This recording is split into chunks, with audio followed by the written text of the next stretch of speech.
Hello. I call the May 21st, 2024 City Council regular meeting to order. City Clerk Ben Lane, please conduct the roll call. Thank you, Mayor. Mayor David Ortega. Present. Vice Mayor Solange Whitehead. Here. Council members Tammy Caputi. Here. Tom Durham. Here. Barry Graham. Here. Betty Janik. Here. And Kathy Littlefield. City Manager Jim Thompson. Here. City Attorney Sherry Scott. Here. City Treasurer Sonia Andrews. Here. Acting City Auditor Leigh Clough. Here. And the clerk is present. Thank you, Mayor.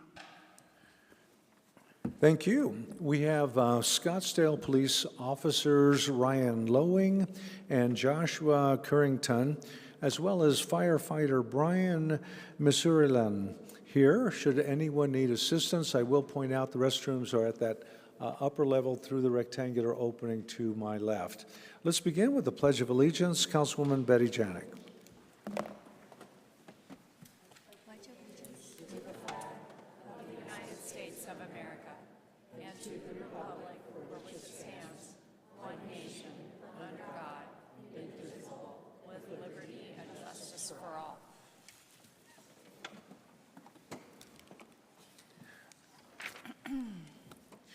At this time, we draw attention to the ongoing wars in foreign countries as they fight to protect their democracy and freedom.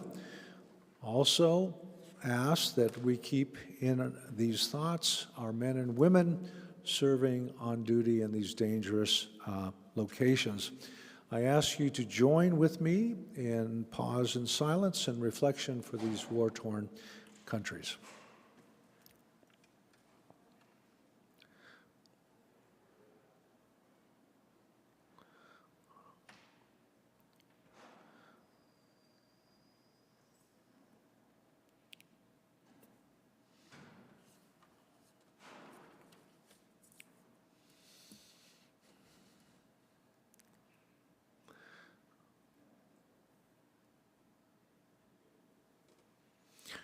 Thank you. You know, every year we have several seasons, and one of the seasons is we call the high season of activities. It starts in November and continues right into May with all the events and all the programs held in Scottsdale. At this time, I want to commend all of our city personnel for their work through this busy season, knowing that they are on the job and busy year-round working for us. So I have a citation of merit, which I'd like to read. The citation of merit is intended for each and every employee of Scottsdale. Whereas City of Scottsdale personnel are vital in the success of the high tourism season annually in our community and play a significant role in the efficiency and safety of local, regional, national, and international events that are hosted within our city. Whereas when our population doubles with seasonal residents and tourists during the high season, City of Scottsdale professionals effectively perform vital municipal functions and maintain the highest standards in public safety, traffic operations, park management, and efficient waste disposal, etc. And whereas City of Scottsdale employees are committed to providing world-class operations that benefit Scottsdale residents, businesses, and visitors alike year-round, and whereas the professionals at the City of Scottsdale, especially those working in the departments of tourism and events, parks and recreation, public works, fire and police department, at Westworld, and at Scottsdale Stadium, and one of my favorites in code enforcement, did a phenomenal job this year and delivered a safe and enjoyable high season. And whereas the City of Scottsdale recognizes and appreciates all city staff professionals who have chosen public service and are responsible for our friendly and hospitable city. Therefore, I, David D. Ortega, do proclaim Scottsdale employees' high season Citation of Merit. We have several representatives from all departments. Please come forward and meet me in the front.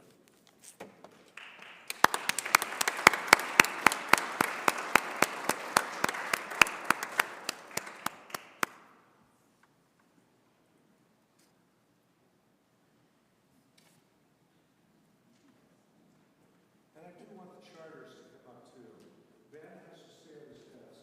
Jim, you're up too, Sonia. Thanks, guys. Good to see you.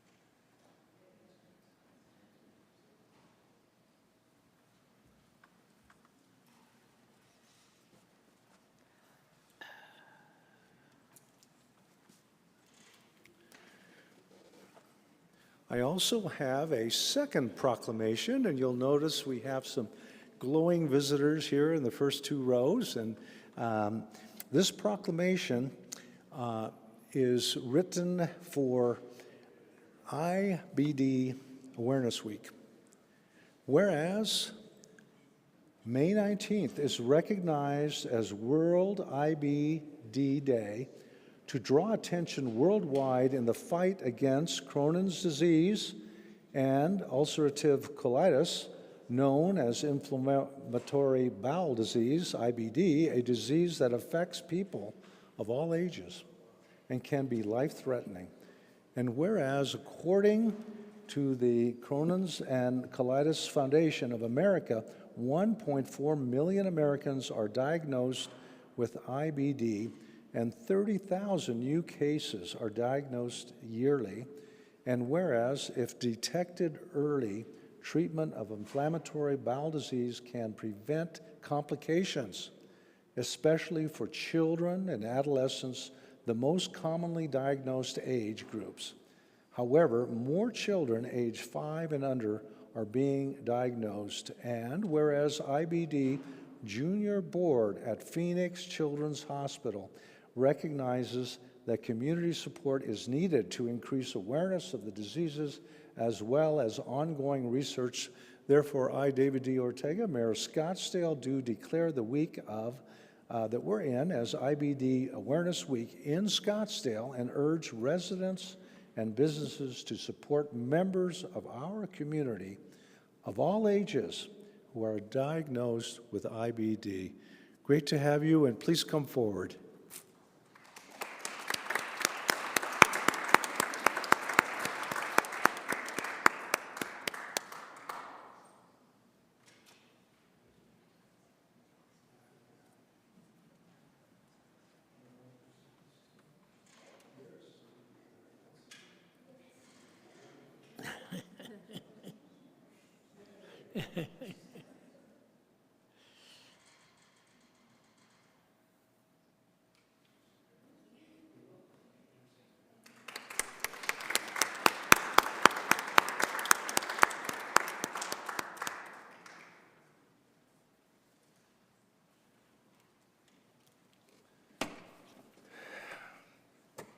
You know, finally, in closing, I will say that this is a very joyful week in our community, and it's really the peak of the peak because this is graduation week.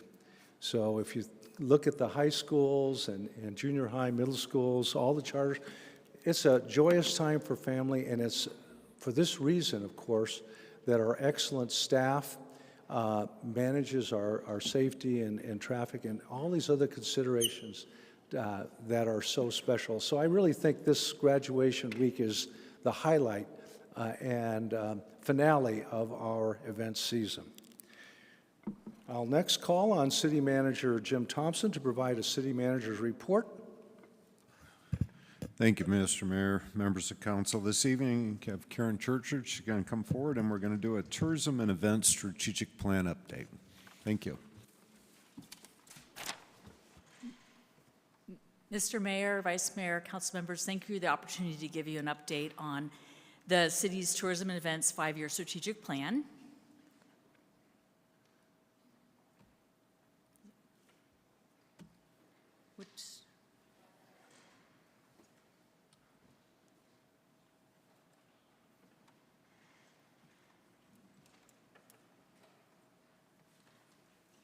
Just the cursor, Will? Okay, sorry about that.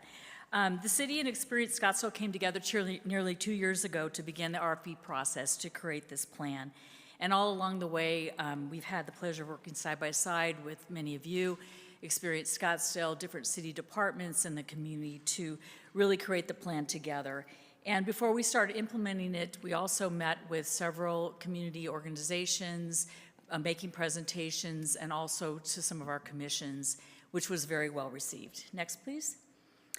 There are 8 principles. We just started our first year, and they all center on these 8 topics, which I'll briefly review. Community and well-being being the first is about where people live well, get well, and includes a focus on the health and the well-being of the environment and community. Next, that's one more there, Will, thanks. Sorry about that.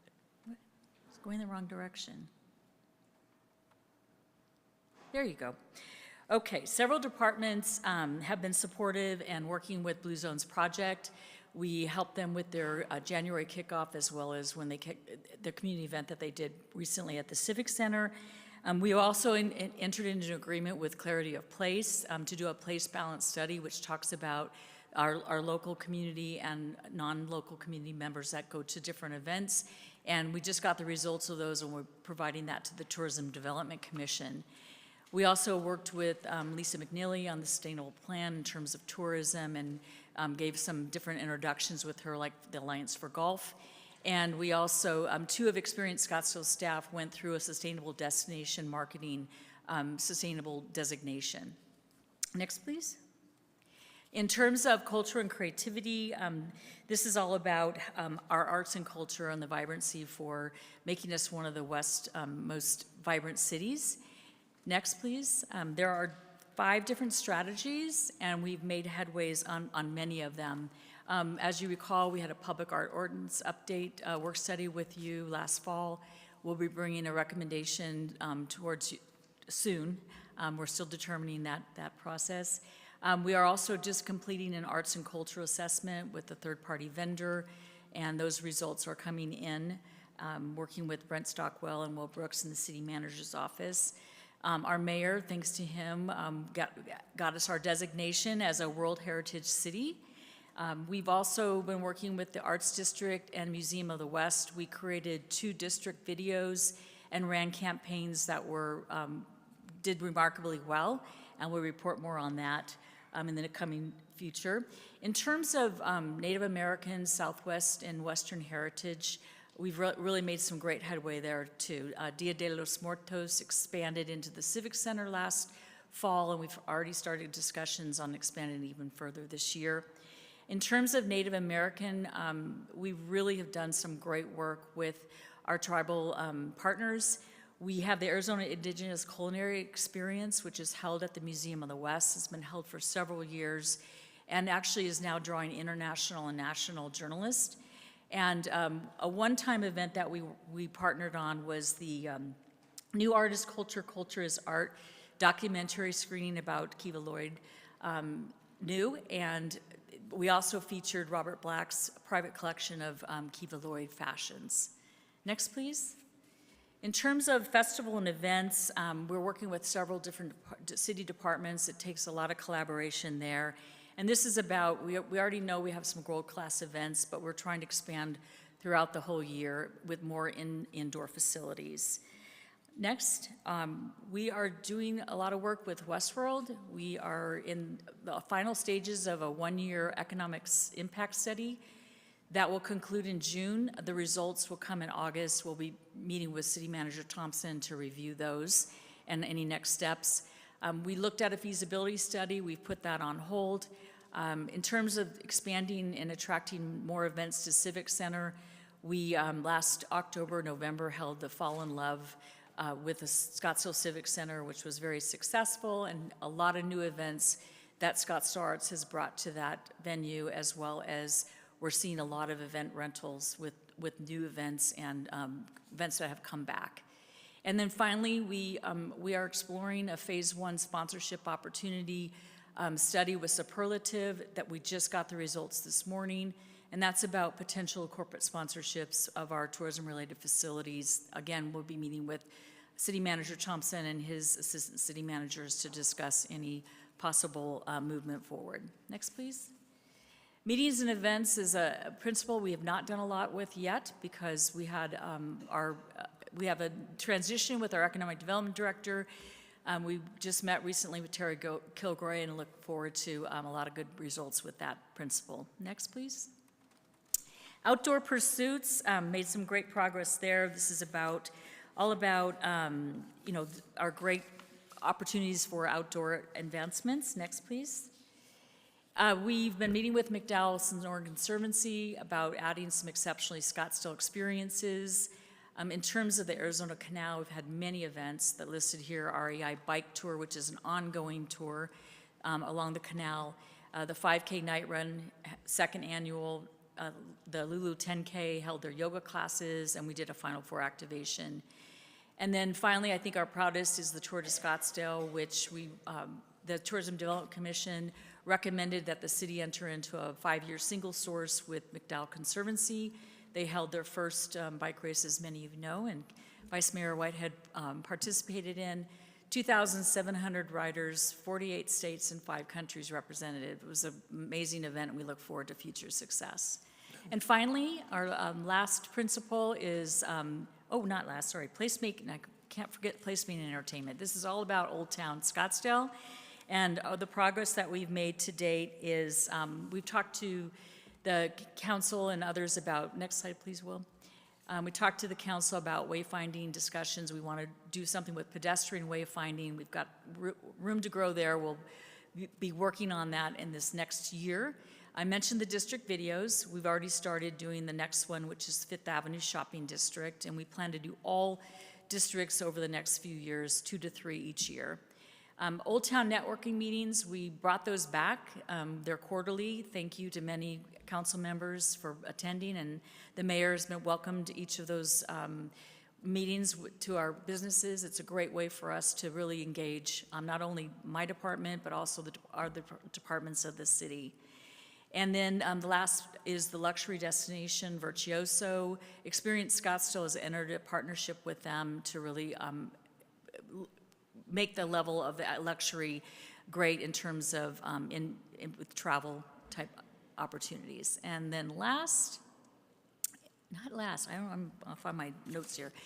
2 more. I'm going sports tourism. Next one slide please, is we're working with Parks and Recreation on their master plan. So a lot of work to be done there, but I'm really thrilled.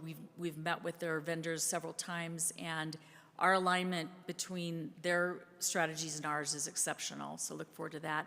And I'm really proud of the Final Four activation that we did, and this is an important area where this strategy speaks to collaborating regionally, and when we do events like Super Bowl and Final Four, it really takes our city being a partner in that, and I thank the council and the mayor for financially supporting those activities. And the activation that we did with my team was pretty exceptional, and we couldn't have done it without a lot of departments. So we thank them all for that. Next is our last one. Finally, I really mean last, travel and hospitality advocacy. This area, next slide, is really being handled by Experience Scottsdale, and they are doing exemplary work. They've worked on diversity of all their photography, their videography, and their content creators. They're also doing a lot of training sessions with the industry. And yearly, they do a couple times, they do a lot of advocacy, talking about the importance of tourism, and also give presentations to commissions and community presentations. And finally, they've been really good about aligning different tourism into job opportunities on their webpage. So with that, I just want to say thank you very much for the support that you've given us in making the city's tourism and events strategic plan a reality. We're happy with year one, and we look forward to the next few years. So thank you. Outstanding, Karen. Let me call on Vice Mayor Whitehead. First of all, I think all of us up here want to thank you, Karen. She's retiring after doing a phenomenal job. I remember when tourism was 3 months long. I encourage everybody, just as a snapshot of what is happening under Karen's, or on her watch, June days. Go to Scottsdale website, look at June days. Every single season is packed with incredible events and ideas on how to spend time with your family or with friends, and it's so impressive. That the June Days website is, I mean, you would expect that from, you know, I don't know, a tourist company, and it's done right here in Scottsdale. So kudos to you. This was a great report. We've really broadened not only the time frame that people come, as the mayor says, people keep showing up in August and July. We have people showing up all the time, but we've broadened the types of events. So every person all over the world has a reason to come to Scottsdale, and our staff, I just want to do one more call out to the staff, cleaning up Old Town in the middle of the night so every day it sparkles for our tourists. It's just impressive. So we're going to miss you, Karen. Thank you. Well, Karen, you are retiring at the end of this month, and what a great foundation and legacy that you've set the table. And I'm glad to say, you know, every day, every month, every season, there's something new to love about Scottsdale. You're creative. The people that have explored Scottsdale for the first time usually go away, you know, in awe, and almost 80% of the people return to Scottsdale. That's how successful we are. It's one thing to draw people here, and another thing to have a really lasting impression that brings them back. So with that, we're very joyful that you know, your service has been outstanding, and then looking forward to following your address. We'll know where you are. So we'll keep tabs, and I know you'll stay close for all our events that we enjoy. Thank you, Karen. Let's give her a big hand. Thank you.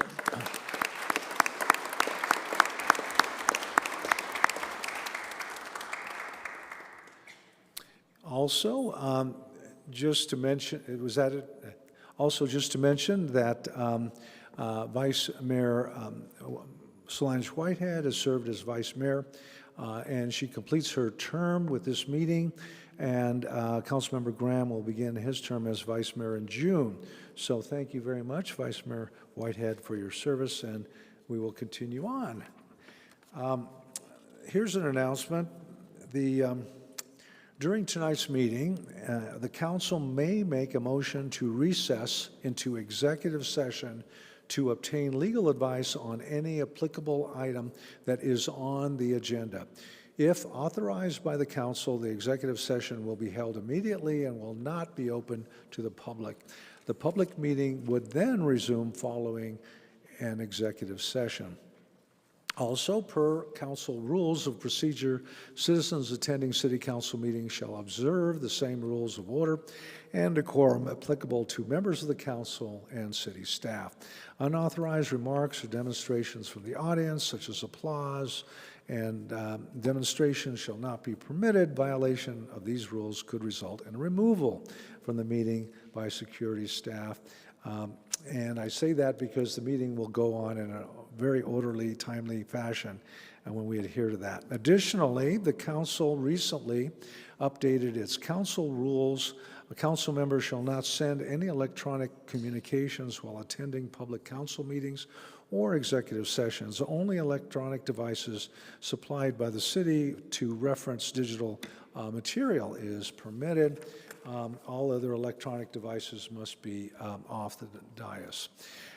Next, we are moving to public comment. Public comment is reserved for Scottsdale citizens, business owners, and/or property owners to comment on non-agendized items that are within the council's jurisdiction. Advocacy for or against a candidate or ballot measure during a council meeting is not allowed pursuant to state law and is therefore not deemed to be within the jurisdiction of the council. No official council action can be taken on public comment items, and speakers are limited to 3 minutes to address the council. All you need to do is check in with the clerk, step forward as I call your name. So we have received several requests for public comment, again, items that are not on the agenda. One is Scott Stewart and Brent Beezer. Scott, if you could please come forward, state your place of residence, and then you'll follow the clock at the prompt there. Once again, calling on Scott Stewart. Going twice, not present. Next, we have Brent Beezer. He's going to come forward and state a topic of his concern.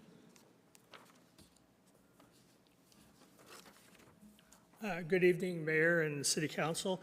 Name is Brent Beezer, 7317 East Vista Drive, right here in Scottsdale. And wanted to follow up on a petition that I submitted to the City Council probably about 6 weeks ago regarding basically a text amendment to suggest that we go through the DR, Development Review Board, on all SR projects. And the City Council was kind enough to vote to have a report created by the City Manager's Office. So that was great. And I did receive a copy of the City Manager's report. It was a little bit curious. I was only asking for a development review on just one district, the SR district, but for some reason the report seemed to conflate that all districts would have to fall under this. And the way I read the SR zoning, it's a special district, it's got special requirements, it's got a special purpose, and it seems like keeping the neighbors in the dark, the way that we currently review these projects when they come to the city, and that they're basically handled behind closed doors by the staff, didn't seem like a very transparent way of handling these properties. So that was kind of curious. I know that the city manager's report did stress the importance of the efficiency of going through staff and not going through the development review board. And you really can't argue with the efficiency of it, but if the staff is not handling it properly with the careful reading of the zoning, and that they're just kind of freewheeling it, then efficiency really is of no value if they're not doing a careful job of enforcing and applying the zoning ordinance. So that was something that was kind of curious. I know that after the report, basically my understanding is 4 of the 7 council members then would need to say that they would like to have this be an agenda item. And I have no clue other than Councilwoman Janik was kind enough to write back and say that she was going to vote to not put it on the agenda. Oh man, running out of time. That she was not going to put it on the agenda. She felt that the building was compliant and compatible with the neighborhood, which is only just a few % of what the problems are that we have with the SR parcels. So I did reach out to Councilman Graham, probably 4 or 5 emails over the last 6 weeks. Never did hear back, so I'm not sure if there's a glitch in the system, but I never heard back on any of your thoughts on that. So I just wanted to basically try to learn what I did wrong. Was my petition too vague? Was it not vague enough? I'd like to get some input from each of the city council members, so I will shoot an email to you and ask if you could help me understand a little bit. We clearly have a problem, and how do we find a solution working within the system that we currently have? So just kind of give you a heads up that you're going to have an email on the way that would be big help to me. So Thank you, Sharon. thank you. Next, at this point, I see no other speakers, so I will close public comment. Next on the agenda, I request a motion to approve special meeting minutes of April 16th, 2024, executive session minutes of April 16th, 2024, and regular meeting and work study session minutes of April 16th, 2024. So moved. Second. Thank you. I have a motion and a second. Please record your vote.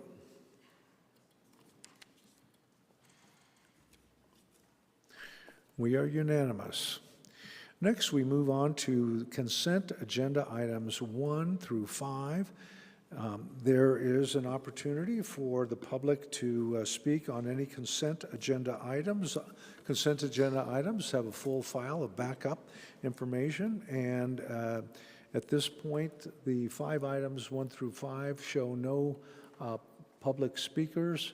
And we also have the opportunity for council to ask a question or make a motion. I see Councilwoman Janik and then Councilwoman Littlefield. Thank you, Mayor. I have a question on item number 1, AFB Development Final Plat 12 PP 2022. Do we have anybody from staff to address that? Thank you.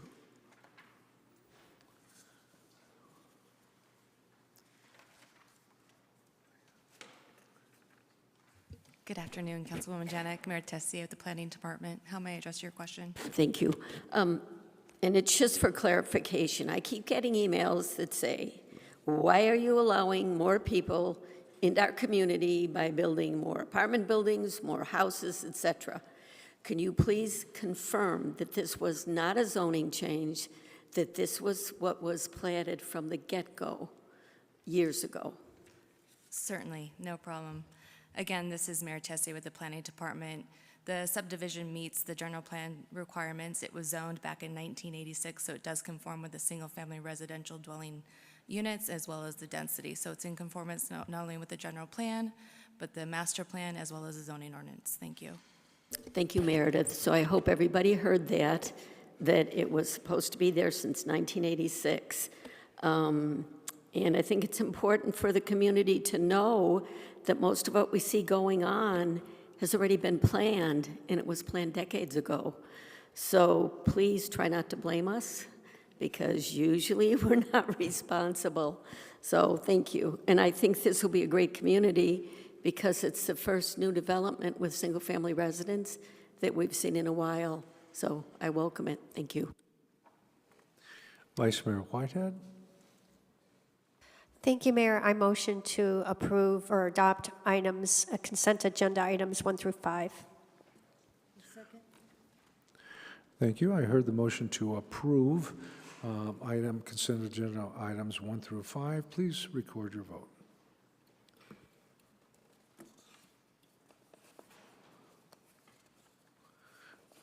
We are unanimous, 7-0. Thank you.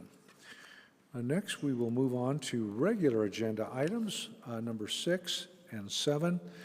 Item number 6 is the infrastructure reimbursement agreement. Presenter is Brian Biesmeyer, Water Resource Executive Director. Good evening, Mayor and Council. I have a presentation for you on an infrastructure reimbursement agreement amendment with McDowell Mountain Village, or Optima, as well as some budget transfers to support that agreement and construction going on. A little background on the agreement.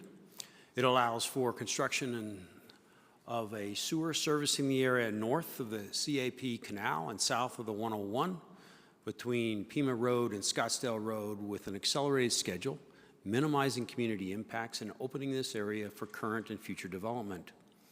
Optima funds construction with reimbursement from the city, and they will be reimbursed for the capacity that they don't take up, so that they will build more capacity than they will use.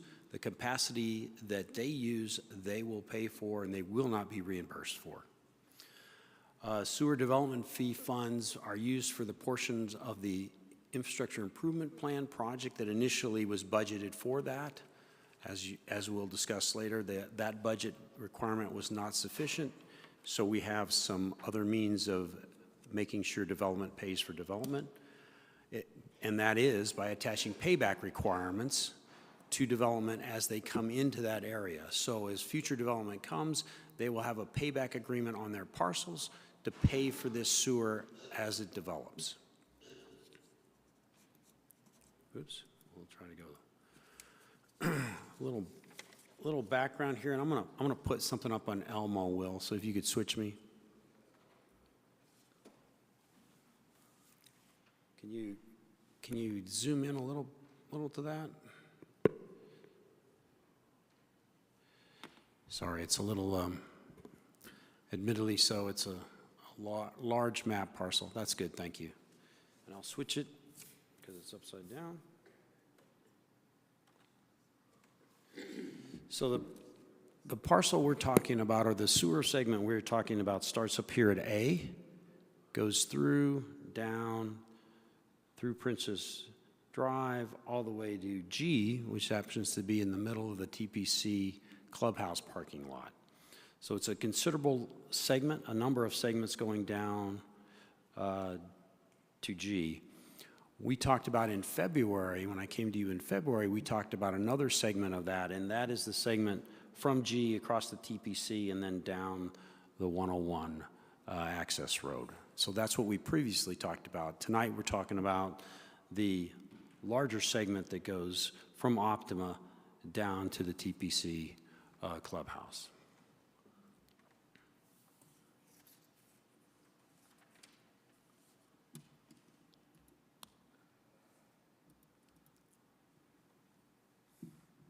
The proposed amendment is to increase the amount allowed for reimbursement to account for escalating costs. And this part of the escalating cost is for payment of items ordered in advance of construction, items ordered and obtained for construction. The general payment process is when construction is completed, that segment is then paid for. It's first inspected, it's ensured that it complies with all our requirements, and then we reimburse the developer. There is a portion of this agreement that allows for some additional payments up front, and that is to allow them to purchase items, bulk items, to ensure that construction can go unimpeded and to make sure those items are there and they're not waiting for deliveries. And so that's the portion that we're escalating that cost because their total costs are going up. But they aren't paid in full until each segment is completed. Now, we did change some of the segments in A4. We divided that up. That was a rather large, long segment. We broke that up for the developer. They still have those same requirements. Each segment must be completed, inspected, approved, and then it can be paid for. The percentage of funding does not change. The percentage for the parties involved does not change. The budget increase is requested is $19 million, and there'll be budget transfers from other projects, which I'll go through. I have to say that $15 million is actually for the project. $4 million is a contingency. We have some unknowns. We thought it best to reserve some contingency funding for those unknowns, and I'll explain those as well.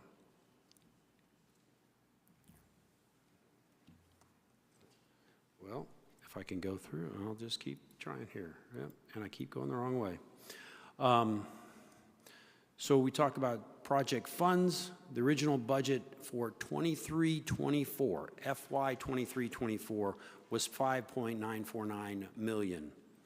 The actual IIP that was set up, so Will, if I could have the overhead again. And could you zoom in? Well, never mind, just leave it there. I think I can see it. The actual IIP project was right around 12 million, just shy of 12 million. So the first part of that was put in for FY 23-24. The second part was in 24-25. It's not clear on this table that that's what occurred. I put some asterisks here to kind of explain that the 24-25 part was actually in the FY 24 CIP budget. That's where it was always been planned for.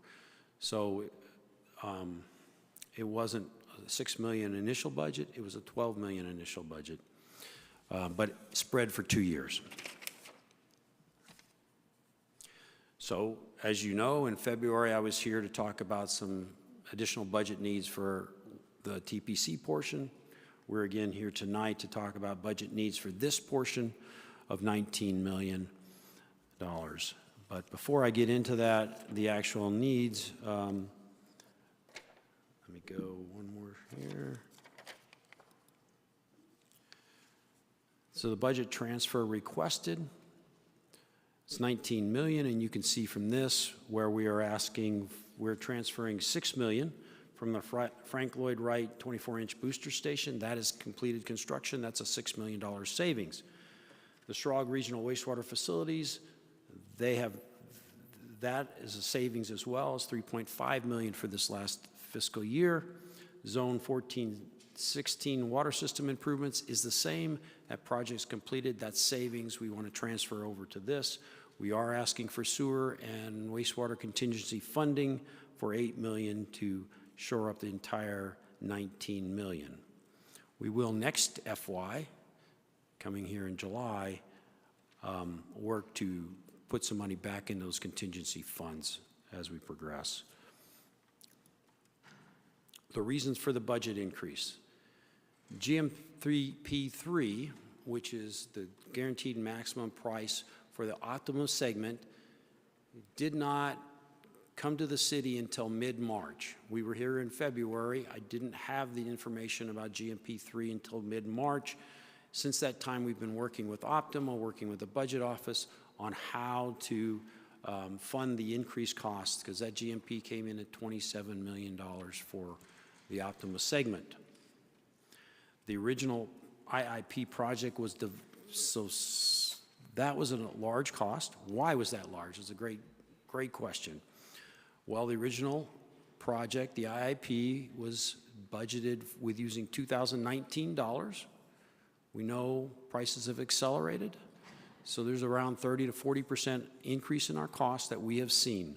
Is that the amount total you've seen? This is a magnitude of 5 or more times the original budget, so that's only a portion of it. The bigger portion is really the increase in scope. And so we went from an existing, it says 2 existing, there one sewer line going into the next, an 18-inch sewer line that we were going to oversize in one portion up to 21 inches, so add 3 inches in size. The next segment we were going to increase to 30 inches. Just replace that entire sewer in kind. It's an easier construction. You go in and you do have to pump sewage around it as you do the replacement, but it's an easy construction. It's the same line, same disturbed area that you can just go through and replace that. Brian, I'm sorry to interrupt you. GMP, guaranteed maximum price. Right. That's wasn't just so people know that. I'm sorry. You're right, Councilman. It's a guaranteed maximum price. My apologies for. It's not written. It's not. I thought I said it, but yeah, you're right. It's a guaranteed maximum price by the contractor that was contracted to do that.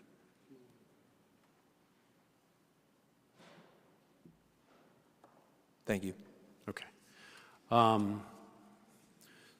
So as I was saying, the size is tremendously larger given what we know of the projected development in the corridor around the 101.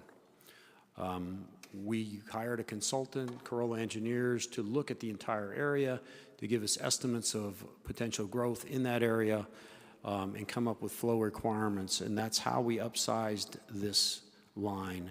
And let me show you, if I could get the Elmo one more time, Will. So I talk about 18-inch and we're going to a 36-inch sewer. It sounds like, oh, that's just twice the size. Not really.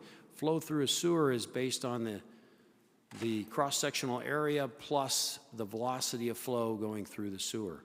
So if you go from 18 to 36, you're talking a cross-sectional area that's 4 times larger, and that's what I'm trying to show here that you have. So it's 4 times larger just in the cross-sectional area. Slope also has a function in that. And if you keep the Elmo up, Will.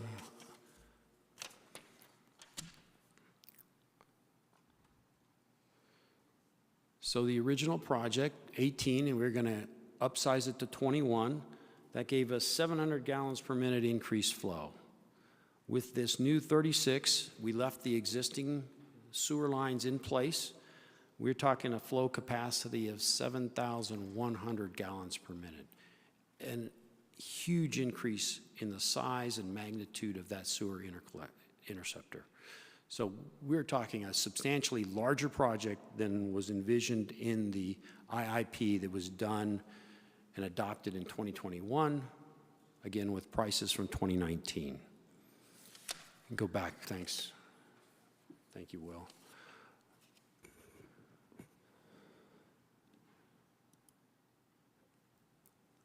Additionally, there's changes in the pipeline alignment from that initial design for that IIP due to the size of that and the inability to fit the larger pipes in certain corridors. So we had to change the entire alignment. We did increase the types of materials. We wanted to ensure we did this once. We did not want to go through this area again with another development. We didn't want to have another sewer coming through the area. We wanted to do it once. So we researched pipe material. We increased the cost of that pipe material to something we hope will last between 50 and 100 years. We put in prefabricated poly concrete manholes. We required that so we don't have to go back and recoat those manholes every 10 or 20 years. They should stay in place, and we're not disrupting the neighborhood, and we have a longer lasting asset.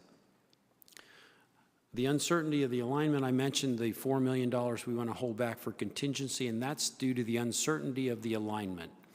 We have to go through Bureau of Reclamation land in 2 different places, and we have to get their approval for that alignment. We don't yet have that. I don't know what they're going to give us. Not that they're, they have different concerns than we do. Particularly, we're going to go through the levee, the big retention levee that protects the CAP canal. And that's that portion along the 101 alignment that I referred to earlier. So we're going to go through, we're going to have to actually jack and bore, create a tunnel under that levee so we don't disrupt the retention capabilities of that levee. We don't know whether it's straight across that levee or it's at an angle. Obviously, those impact cost, and we want to reserve some cost to allow us to adjust according to what the Bureau of Reclamation requires. And there's ongoing complexity with the 101 construction in that area as well. So those things lead us to request that additional $4 million for a contingency for this project as we go. We hope we don't need it. Our desire would not to be to use it, but we think it's prudent to have that available to us. As I mentioned, we broke up the additional segments in the divisions for one of the areas into 6 different areas, and you can see them here. They just progress through the area and break that up into more manageable parts. And that concludes my presentation. Our recommendation is adoption of Resolution 13130. The actual wording was too big for a single slide, and that I apologize for.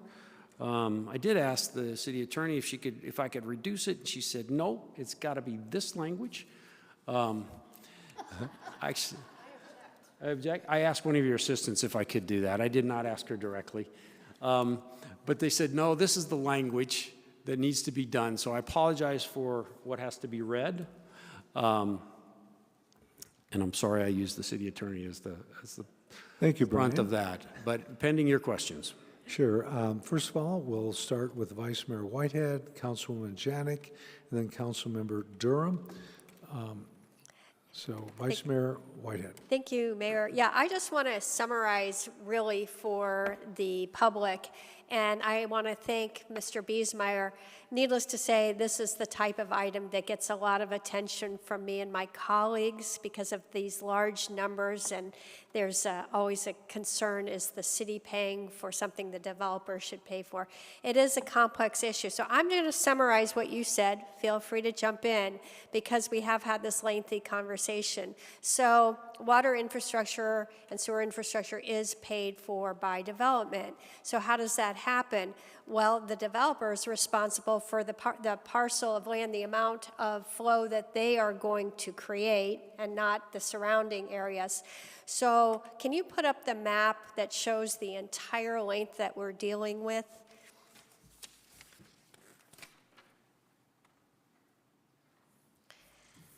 So as you can see in the top left-hand side, there's a little section that is Optima, and they're the first project going in. So that developer is responsible for providing water infrastructure for that area. However, what Brian said in a more complicated way is we don't want to dig up this entire area multiples of time. We don't want to have that developer pay for a line that at the end of the day is too small and has to be replaced. And why not go for quality? Is anybody going to thank us 50 years from now? Probably not. But actually, this is a great example of how cities must invest sometimes up front. In this case, it's not the city, it's the developer, or the city requiring the developers to invest up front to save the city future dollars. So the Optima developer who's moving forward first is paying up front, but he is paying for more than what is required of him, and that's the payback. Then we're doing the entire project all at once, and as the different parcels develop, the city will be reimbursed. There was something interesting you said in the email to me that now just went away, and that's that in this particular case, because we've expedited the work in order to do the whole project at once, the amount that, in this case, the one developer pays, Optima pays, that stays the same, but the reimbursement, but he has to pay it sooner, but the reimbursement schedule doesn't change. So he's holding the bill longer. The city doesn't pay that developer back sooner, even though we're doing the work and he's going to spend the money up front. So I think that this is, obviously this is a project we have to do. It's a project that ultimately the developers of each parcel pay for, but unlike the line that the city council approved in February, this is developer funded. And so the developer cost for Optima hasn't changed other than, he's dealing with the price increases like everything else. But that is the reason for this much larger, I think Brian called it increase of scope. Sort of an understatement when you look at that map. You have one little red line and then suddenly you have a project that goes all the way down to the TPC. So I hope that's helpful. And with that, if you could put that motion back on, I will motion to, or shall we let others speak? I'll let others speak. If Mayor and, Yes. Mayor and Vice Mayor Whitehead, if I may, I can say that the construction's already ongoing for Optima, so they have already spent money, and they're not getting reimbursed. They won't be reimbursed until July 1st. So the amendment is not to change when that reimbursement starts. It is to give them and recognize the fact that there are some things that they've ordered in advance that they'll need reimbursement for. So there is a price limit go up in one section. But all the rest is they build it, they get paid for it. But they are actually under construction with a significant amount of construction already occurred. But I want to, again, point out that they are getting reimbursed for that which is not caused by that development. They're being reimbursed only for the portion that is in excess of what that development would need. That is correct. Thank you. Okay, City Attorney. Thank you, Mayor and Vice Mayor. I just want to clarify, while all of this detailed information was correctly placed on the agenda, your motion could be as simple as adopt resolution number 13130. Awesome. I motion to adopt. Well, I'll let the others speak, but I thank you for that clarification, and I think we all appreciate that. Okay, Councilwoman Janik, Councilmember Durham. Thank you, Mayor. Brian, I'm still missing some pieces to this puzzle. Could you go back to the slide that says budget transfers requested fiscal year 23-24? Will, you got that? Okay. Okay, No, great. one more back, I think, right? This one? No, the first one you Okay. had is good. One more, I'll go there. Oops, there we go. Sorry. Okay, well, first of all, thank you for your presentation. I appreciate all the detail that went into it. When we look at the request for the additional budget, it's $19 million. That is because, if I understand correctly, the scope of the project has increased and the costs have increased. That is Correct. correct. And this reflects only our portion of the responsibility of payment? No, That's where I'm confused. Is this partially coming from Optima? Are they going to also pay the increases that occur? Or did we set a price and now, whoa, we're kind of covering for them because the price went up, but they had a price guarantee? This is the overall budget for the entire portion of it. Okay. Some will not be reimbursed. Sure. Their part won't be reimbursed. But, so this is what we need for budget authority to continue to go through this process and reimburse them, as well as this is the entire project. So this includes, the 19 is on there, 15 of that is on their project. So we Okay. need that 15 million to reimburse them.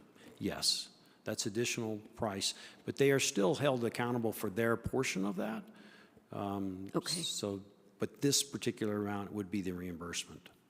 Okay, and the reimbursement is stated at particular time in the progress of the project? Each segment has to be completed, and then the completed, inspected, ensured that it's working, and then reimbursement occurs. Okay, and we have to have the money up front so we can do the whole project, hence it's $19 million, but we will get some of that money back. When development occurs in that entire area, Will, if you can go through the overhead again, sorry.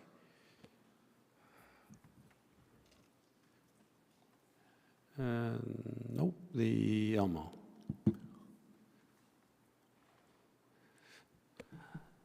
So obviously, there's a lot of land up here that is not been developed, as well as certain parcels down here.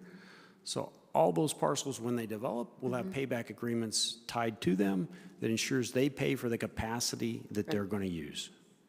Okay. All right, so just I'll probably ask the same question again. That $19 million, some of 15 that is will come back to us? Yes, because that's the reimbursement to Optima, but then when other development comes, then we will get that development more. paying us for that. We've had a number of discussions with developers when they talk about possibilities Sure. of developing in there. We tell them, great, but you were going to owe us for sewer, and we're going to put a payback on your property that requires you to pay us back for this big sewer infrastructure that has been put in. Okay, and Optima gets reimbursed for their portion. They get reimbursed for everything but their portion. Whatever their Okay. portion is, they take Okay. that, they will pay for that. And they will not get reimbursed for that. And it's what they actually pay, not a number that we It's what projected. they actually pay. They have Okay. to submit their actual bills. We review them, audit them, look at them, and then pay them accordingly after we've verified that the section's been completed and such. Okay, thank you for the clarification. Appreciate it. Okay, Councilmember Durham and then Councilmember Graham. Thank you, Mayor. This first question, this pipeline traverses a very long stretch, obviously. Is there, and I assume you thought this through, there's no place closer to the Optima that we could hook into? Thank you, Mayor and Councilman Durham. That's an awesome question. Thank you for asking that. This is a very confined area, and there are particular obstacles to creating infrastructure in this area. There's the 101, Yep.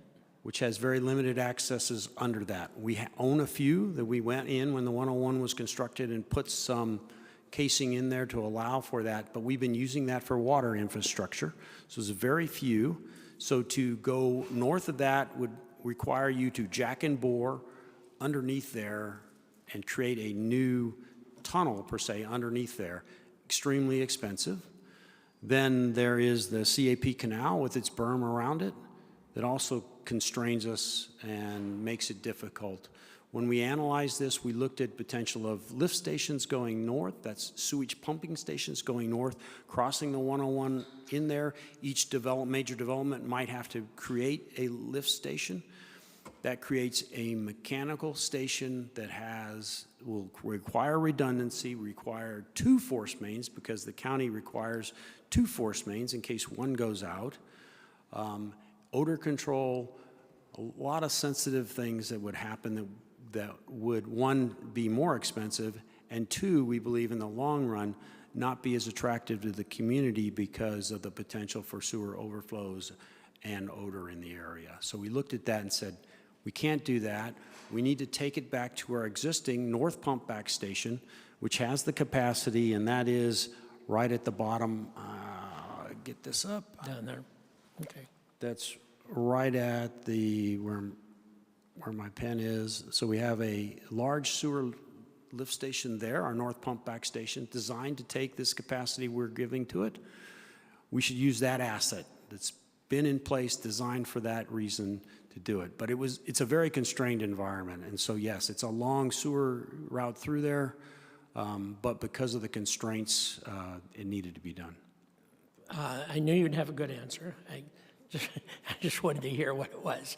So that answers another one of my questions, I think, which is, I mean, the Cavazon is right across the 101, but because of that constraint of the 101, there's no way we can loop them into the system to...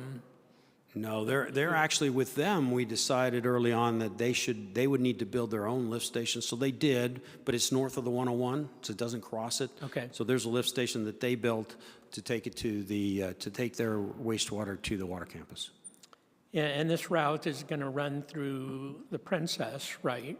It is. So is there any benefit to them that we can possibly... There is capacity for them as they go through their expansion plans So to they access this. Okay, so as they go through an expansion, that they would put up part of the cost of this? So. They will benefit from this, yes. Okay. All right. I think you said part of it is part of the cost because we're doing this in segments to try to get it done faster. It does allow for it, yes. And what's the point or the reasoning behind that? Well, it's motivation to Optima to complete those segments to get paid.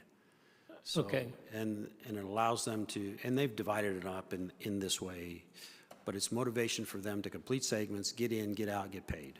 Okay. All right, thank you. Okay, Councilmember Graham. Thank you, Mayor. Thank you, Brian. So I can kind of overview this. We reimburse the developer for infrastructure that affects them. But now, after we did a study, we're reimbursing for a whole area. We're reimbursing not for the infrastructure that they need, but for infrastructure needed for the entire area. For the entire area. Right. Okay. Does somebody have a disagree with that? Because that's what the packet says. Okay. Continue. Go ahead. Okay, thank you. When was the sewer study done, Brian? Stuart, I'm going to look over at Scott. Remember, when did my engineering, October of 23. Why did we wait to do the sewer study before we put these deals together? Well, we'd done an earlier study. That's what the IIP was based on. But we looked at the new development that's coming when Optima came and started that and started the discussion. We told Optima hold on, we need to understand what this does to our plans, and we did that at the second study. Did we do the study before or after we made the initial agreement with Optima? I think it was corresponded after. So I think that's my question right there. Why would we wait to do a study after we put agreement together? Well, we wanted to, if I may. Please. There's a question? Yes. Okay. If I may, it was because that development was unique, and then kind of, we didn't want to be, again, doing multiple projects. We wanted a single project to do it. Is there more development coming in with higher densities in that area? We wanted to be able to handle that. It's not our decision. It's council's decision on, what development comes in within the limits of zoning and other things, but we wanted to be prepared for what could possibly develop in the same area in a similar fashion. But had there been any rezonings after Optima before the study that prompted the study? Not to my knowledge. Okay. So I noticed in this agreement, Optima is asking for more money. That's what it says. Optima has made a request for money. Is that common for these agreements? They're not asking, they're asking for reimbursement. They are entitled to the money they get per segment when it's built. Correct. So that they're entitled to. Yes, we know that. What they're asking for is reimbursement for items that not quite complete, and they wanted to be able to, again, like I stipulated, order materials in advance, have things there available before a segment's completed, and to show some partial payments. So is that, I guess my question is, when's the last time that one of these development agreements that the applicant or the developer came and asked for more money? Is that common? It's not very common. Okay. I don't know that. You don't know I don't know the answer. You can't think of the last time? I can't for water and sewer, no. Okay. But if I may, Please. it is in the agreement. There's, we upped a threshold in the agreement. It is in there for quarterly payments, as I mentioned. Oh, that's timing. We're talking about the amounts. No, but the amount is also in there. There is an amount to pay them for that same feature. It's just to raise that amount. I guess that's part of another one of my questions is we're delegating the project to a private party and we're covering a percentage of the expected cost. Wouldn't it be better just to set a flat amount? To stipulate we only pay A flat them amount. A flat amount? So that, so they have incentive to keep it in budget. If you existed in an environment that was not inflationary, We could go, because we can, I know you're scoffing, but we can always go back and change it, but we're doing that right now. But to me, that seems like we would just do flat amounts. What percentage, I know we're writing a check from contingencies. What percentage of our contingencies, maybe this is for Sonia, we're writing a massive check from our contingencies. What percentage of our contingencies does this absorb? Mayor, Councilmember Graham, I believe that it uses most of the contingencies, but if you give me a moment, I can double check that number. Okay. that's for water and wastewater contingency, not Correct. for the city contingencies. Correct. To be clear. In the enterprise fund. And to be clear, we have never, in the almost 12 years I've been here, we have never used those contingencies, and we're asking for that until the end of the year. To the end of the fiscal year, To the end of the fiscal year, when we, which is next month. right. Yes, okay.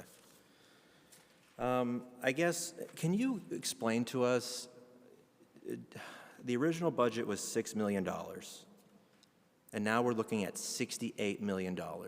And I know and I'm going to go through the cost increases in a second. Was it $6 million or $12 million initial budget? It was 12 million split between 2 years. Okay. So this is a 560% increase. It is. And in February, we just infused $20 million more into it. Right. Okay. It's part of that 550% increase. We say that we're going to recover this with paybacks and impact fees. How long is that going to take? Paybacks are when that area develops, So so may- as so- soon as the development comes in. So it could be decades. It could be generations. Could be 2 years from now. We don't know. I don't know. But we write Looks the- a lot of activity in that area. If it was 50 years, we wouldn't be doing this. 50 years is outside our plan. But we have empty lots that sit there for decades that nobody builds on. We do. Okay. Are you going to change the rates in this area to cover are the increased costs? We are going to, currently, we have an impact fee study in place, and we're Okay. going through that process. Because yes, this represents increased cost, and we want to get that cost and push that on developers as soon as we can. It's a slow process to go through impact fees. We're pressuring all of our residents to cut their water 5%. We just raised their rates last month or last week. We've done it multiple years in a row. And I want to make sure that in this area, they're going to cover the cost increases from a 600% increase. So you say that you're going to do a sewer study and then we're going to recover it. We're going to do an impact fee study. So by law, for impact fees to go up, we have to go through and do an impact fee study. We have to do an IIP, infrastructure improvement plan. We have to land use planning. We have to adjust those. All those are by state law. I can't Can you make promise them us that the other residents outside of the area won't subsidize this with their normal fees? There is a cost in that line for existing sewer flows. Okay, so we can't. I want to talk about the reasons for the cost increase. Increased sewer line due to more density. We talked about the timing of upzonings. We did the sewer study after all the rezonings. After the single rezoning. After the rezoning. Difficulty of locating the size of the sewer required.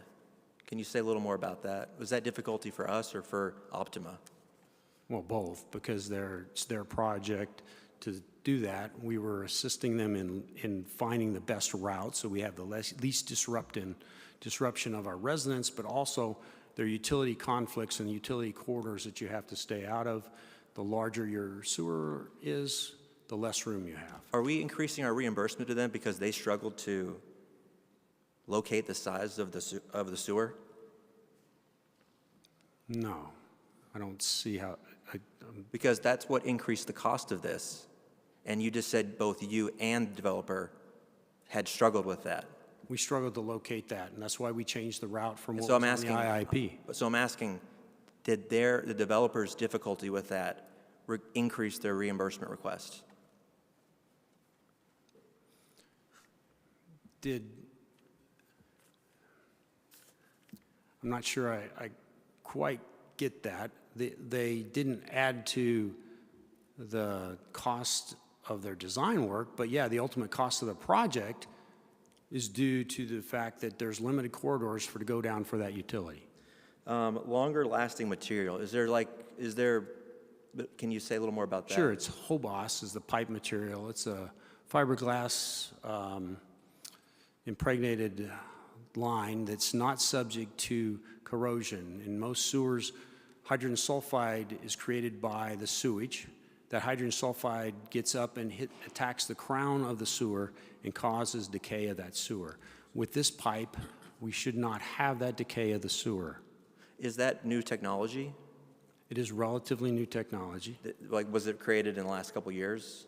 No, it's been around for about 10, I don't know, Scott, how long? Okay, so About 10 years. So we made a decision to use that after we wrote the agreement with Optima. Is that what you're saying? That's our first use of that material. So we decided that was a better investment to make for that material. polymer concrete manholes for extended life is the same. Is that a new technology? We've been doing that just recently, the last several years, but that is has not traditionally been standard. We find that it's a little more costly to install, but the long-term maintenance, the lifespan is longer, and the maintenance requirements are less. I guess these two things, longer-lasting material and polymer concrete manholes, why did we decide to do those after we wrote the contract with Optima? We decided to mandate them versus generally give some flexibility in that. rerouting to avoid disruption, that sounds like we made decisions after we drew up the contract. Sure, because we don't draw up the contract with a line, a designed line. We drew up the contract, then they had to design that line and find a placement for it. The last thing is increased complexity due to 101 expansion. Is ADOT messing up our project? It can mess up the timing of that project and the ability to get in a particular corridor. Is there anything we can get from them? Can we pressure them to make allowances or space for us? Or is it just, we just got to pay, we got to foot the bill? First, we got the Bureau, and then we'll deal with ADOT. If they do delay us, I don't think we have a lot of control on that. Okay. All right, well, I'm done with my questions. I don't think, we don't have Bureau of Reclamation approval, so more costs actually are possible. I think it's possible that we come back and approve even more costs for this. I question whether we're getting the best deal, so unless I see a second to defer this and discuss it more so the public can understand it, I'm going to vote, I'm going to be a nay. Thank you, Brian. Okay, I will speak next. No project is a stand-alone project.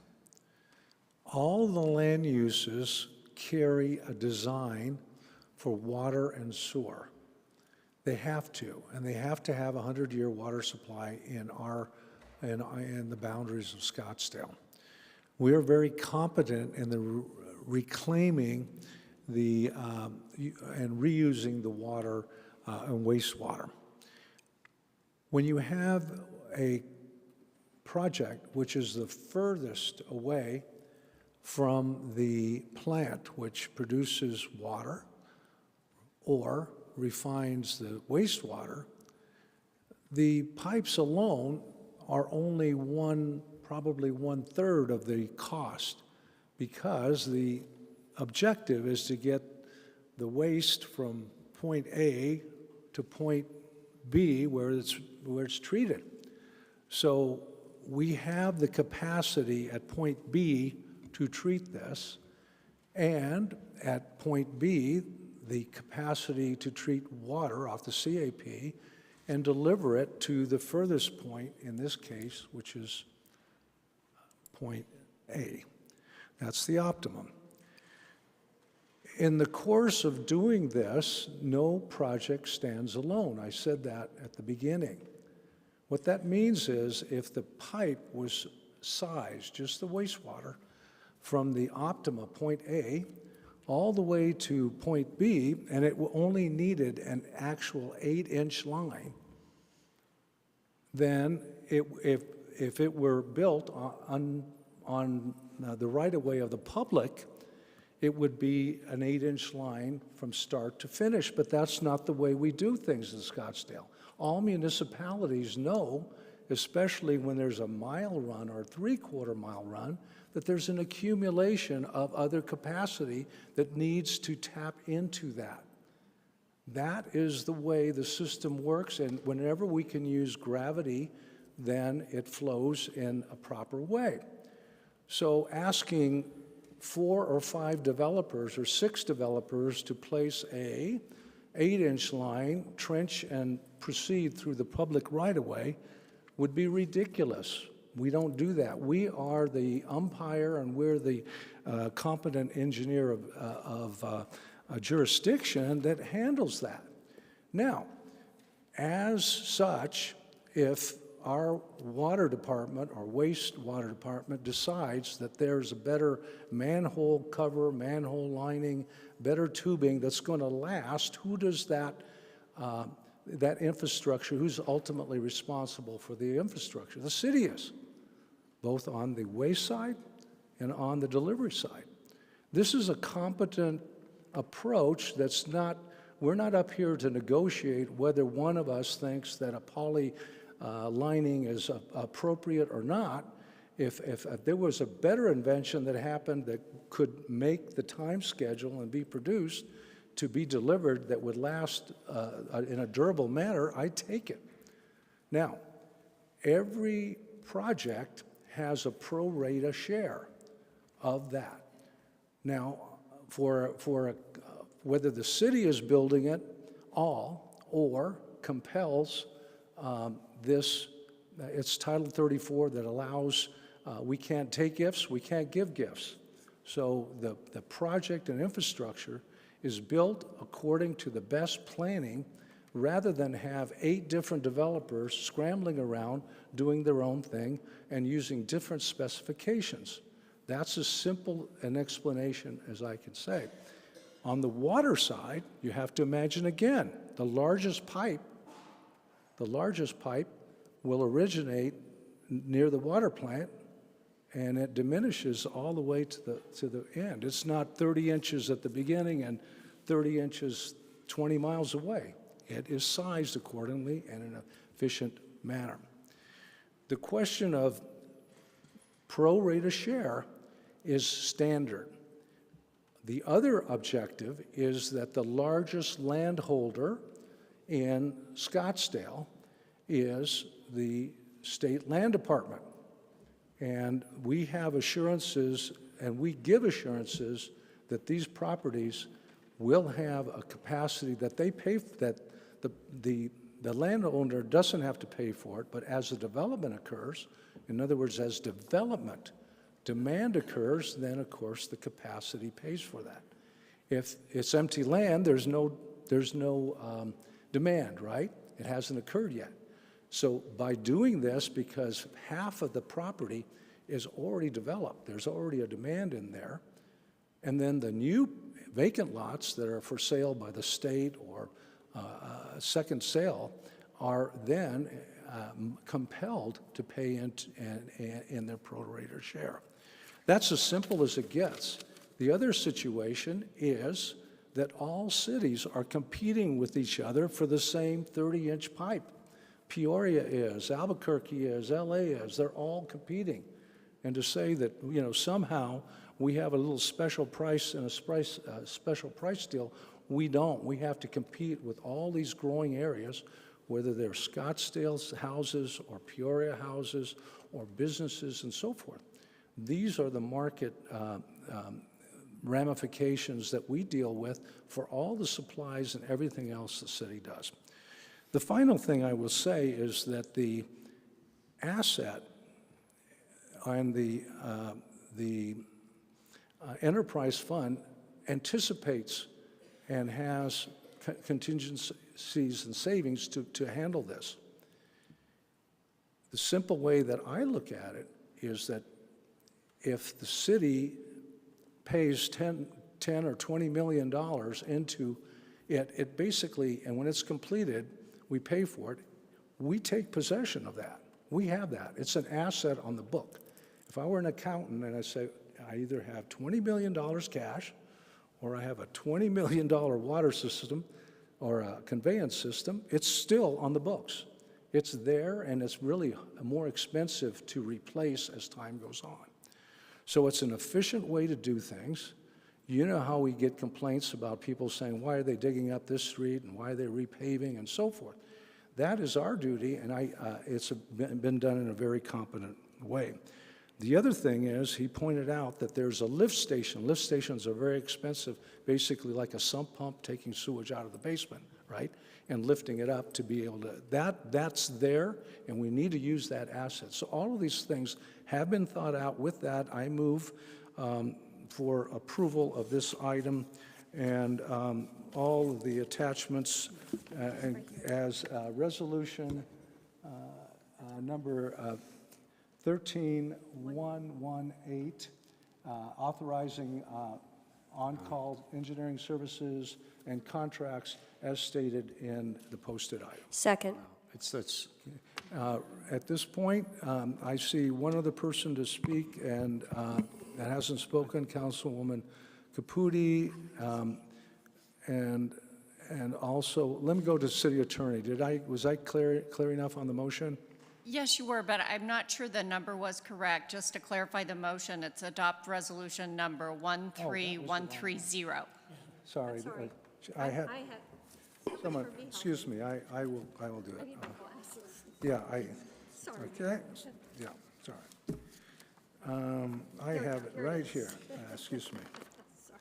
It is adopt resolution number 13130, authorizing 1, 2, 3, 4, 5 items as listed in the agenda.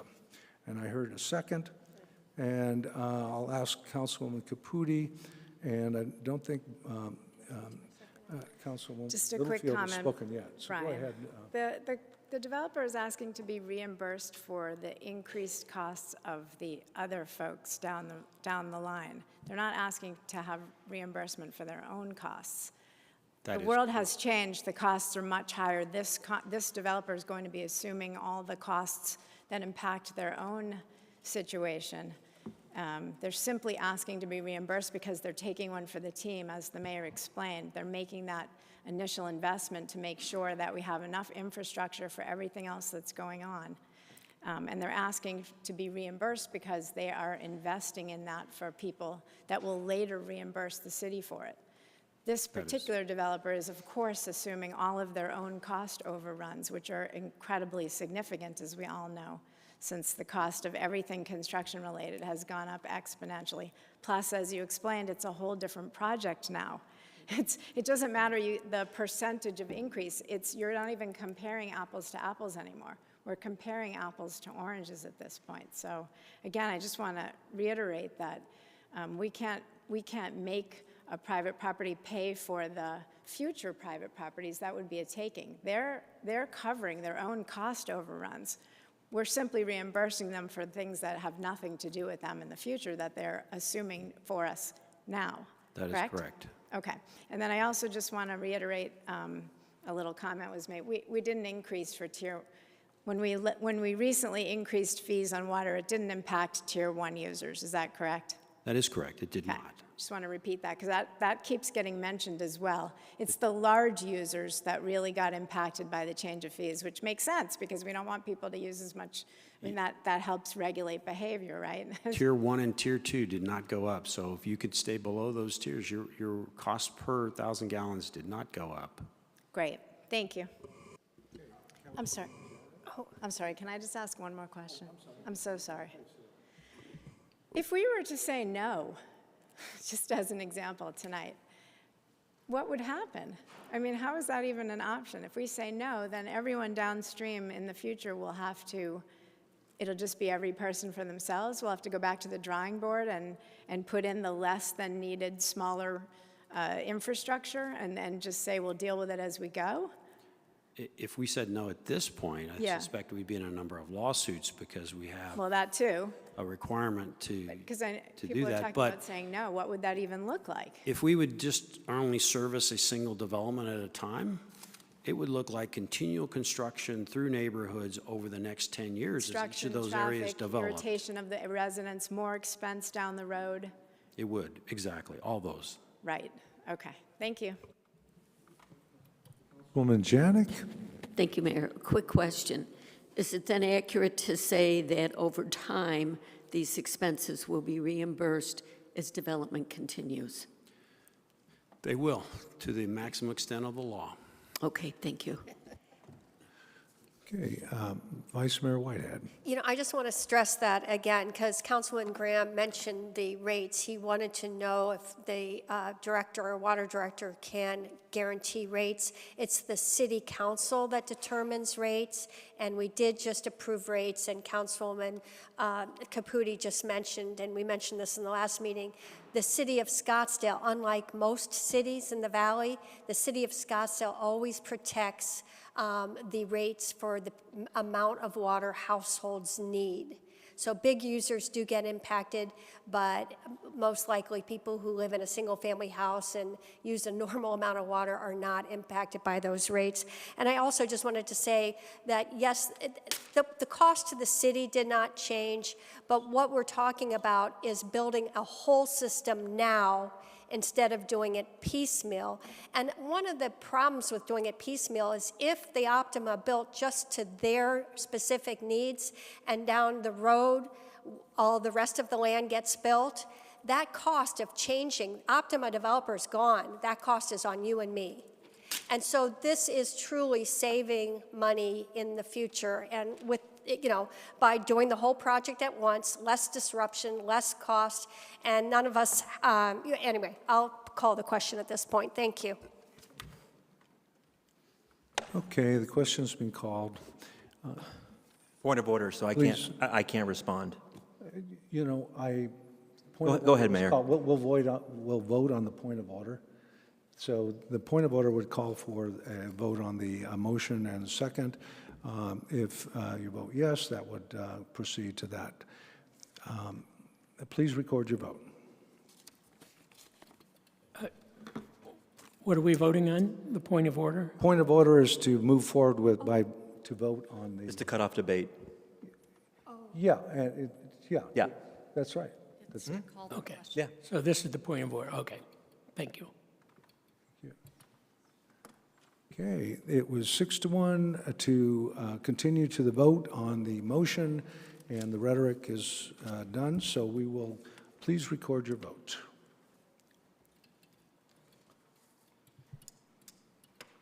Okay, carried 6-1. Moving on, we will now go to item number 7.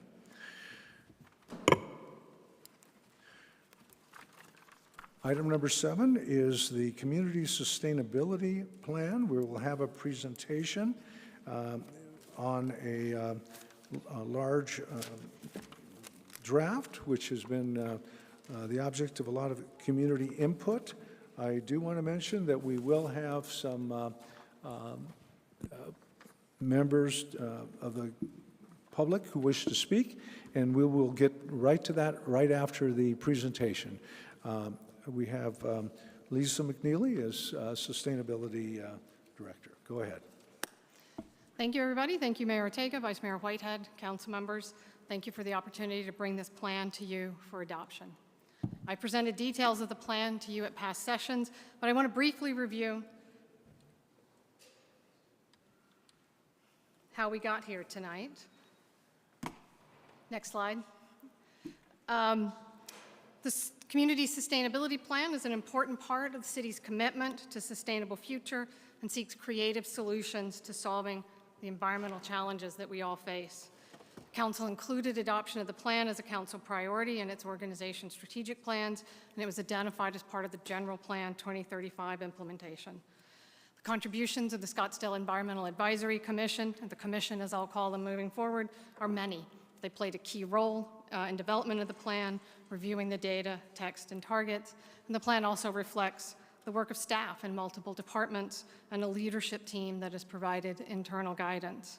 Next slide. Well, I'm the presenter tonight.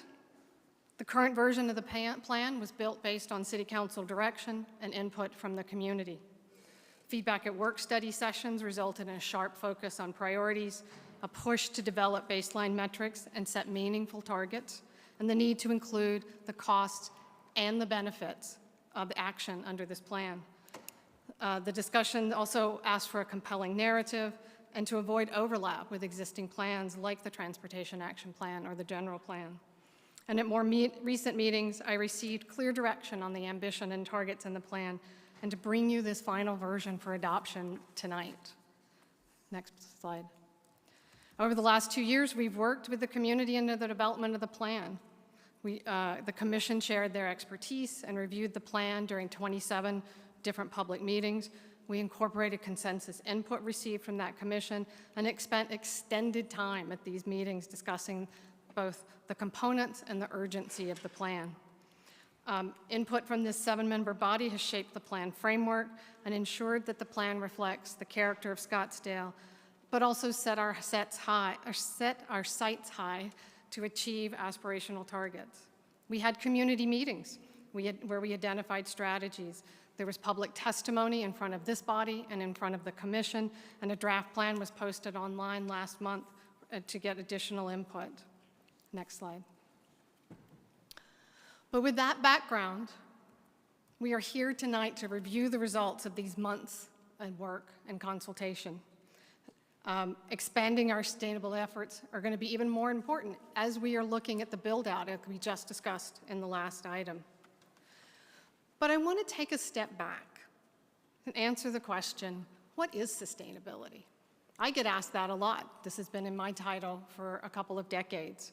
It can encompass a broad set of targets, but Scottsdale's plan has been defined by council and has been streamlined to focus on 5 priorities, leaving other topics for consideration elsewhere. But what else makes this plan unique to Scottsdale and its values? First, the solutions in the plan will improve our natural environment. It will result in other benefits and positive outcomes, cost savings, health and safety improvements, economic vitality. This plan is structured to ensure that the investments we make maximize the benefits to our residents. It doesn't focus on just one segment of the community. It starts with action by the city and asks others in the community to contribute as well. At the same time, it's resident and market-driven. There are numerous examples where important work is already being done, and so we know that actions can be cost-effective. Finally, this plan is an aspirational document and not a mandate. There are no penalties if targets are not met. Let me repeat that, since some have interpreted this plan differently. There are no mandates. It also does not require future mandates, which would be up to this or to future city councils. The focus is education about options, opportunities, and cost-effective solutions. Next slide. As I mentioned, to turn this plan into action, Scottsdale has identified the 5 priority areas for becoming a sustainable, resilient, and thriving community. We want to increase the use of clean energy and help people, especially those with lower or fixed incomes, to reduce their electricity bills. We're focused on delivering quality drinking water now and in the future. We want to use a circular economy approach to diverting refuse from the landfill to extend its life and avoid those long-term costs. We're looking to improve the air quality, to protect community health, and find ways to cool our city to the advantage of our residents, our tourists, and our businesses. Tackling these challenges of like energy and water and waste generation reduce pollution and cost, benefit the environment. They also improve air quality and address extreme heat.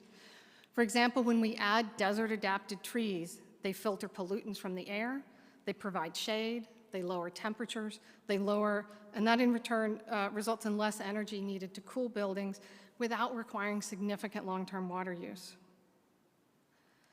The plan includes baseline data for 32 indicators that show where we are. It's baseline data.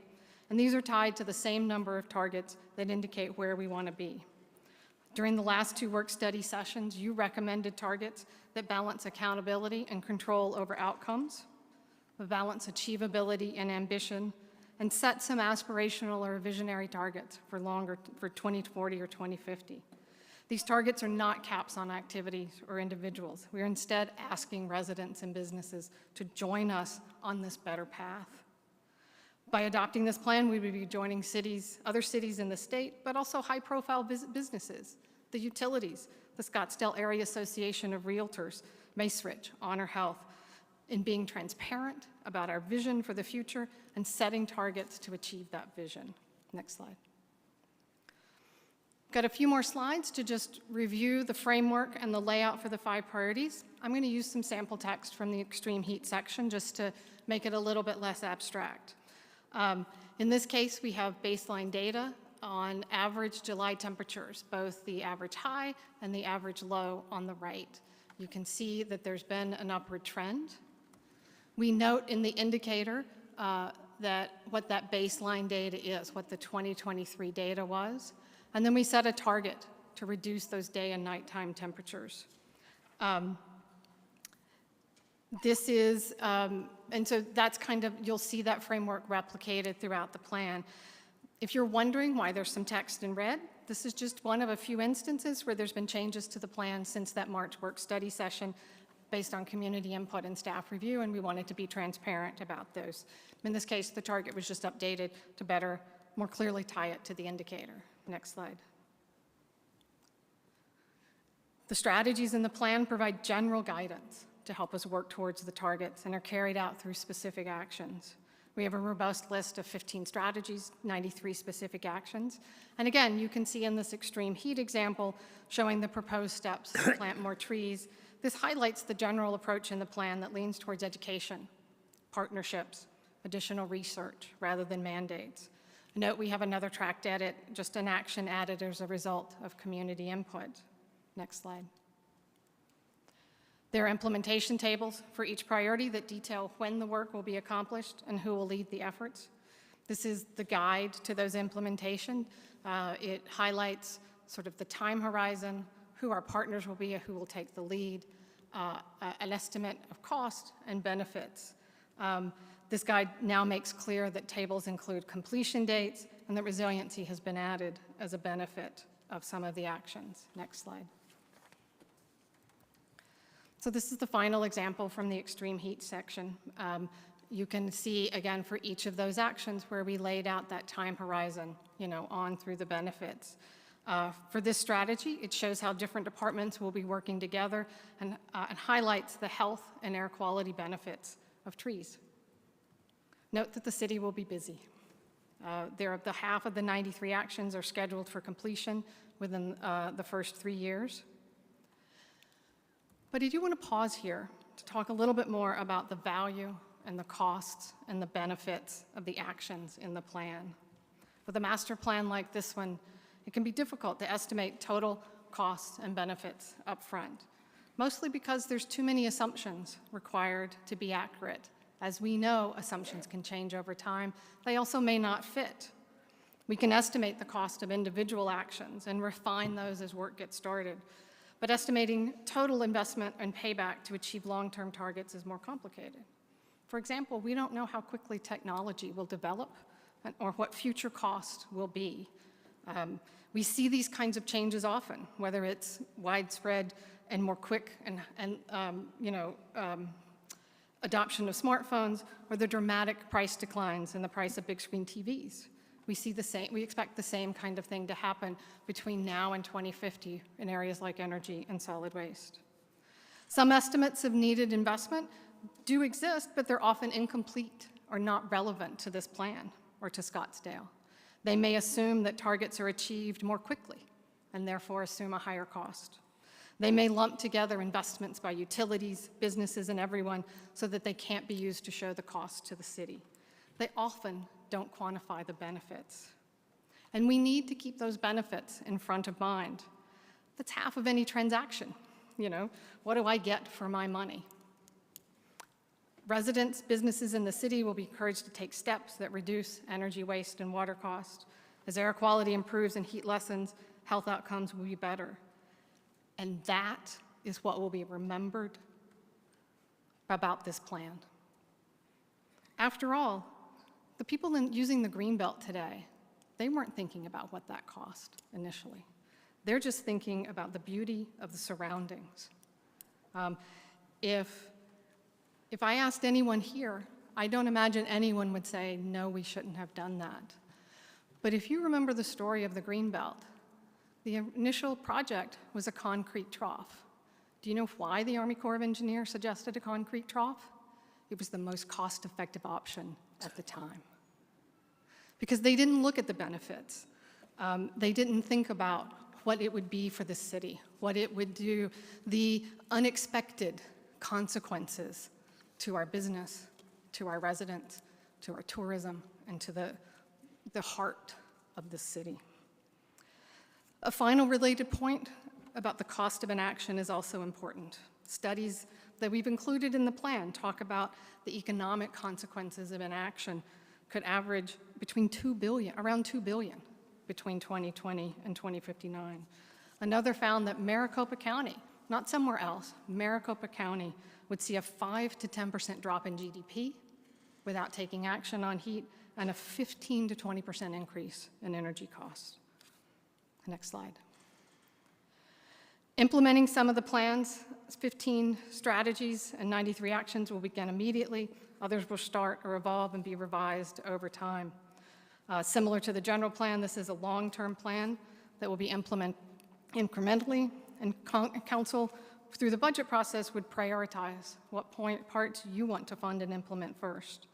We expect the city will lead and be a catalyst for further action in the private sector and a catalyst for further action by the private sector to ensure the plan is designed to be a living document. To ensure the continuous improvement, we'll be producing an annual progress report You'll hear from us every year on how we're doing, and we've included an assurance to formally update the plan every 3 years. Next slide. Just a quick note for those who are looking to compare this document to the one that was discussed in March. As I mentioned, there was direction received at those work study sessions that are just included in this. Edits from input received later are marked in red. To the members of the public, these changes are in the red in the document in the meeting packet if you'd like to review them. I'd like to go to the Elmo and, whoops. So tonight's action in the City Council is to adopt Resolution 13107, approving the Community Sustainability Plan, but I've been asked to present multiple options. The city is ready to start on implementation and achieve those quick first wins while building a better understanding of what's possible. We're moving in the right direction. We just want to get started. I look forward to returning to this chamber at some point to share our first annual progress report. That's the end of my presentation. Thank you. And we will now move to public comment. Several people have been listed with the clerk, and you can come forward and state your name, place of residence. The first person on the list is Jim Davis, and Dr. Sunny Kirtley has donated her time. And so you'll have 4 minutes, sir. But I do want to mention that, well, I guess we should have a happy early birthday to Sunny.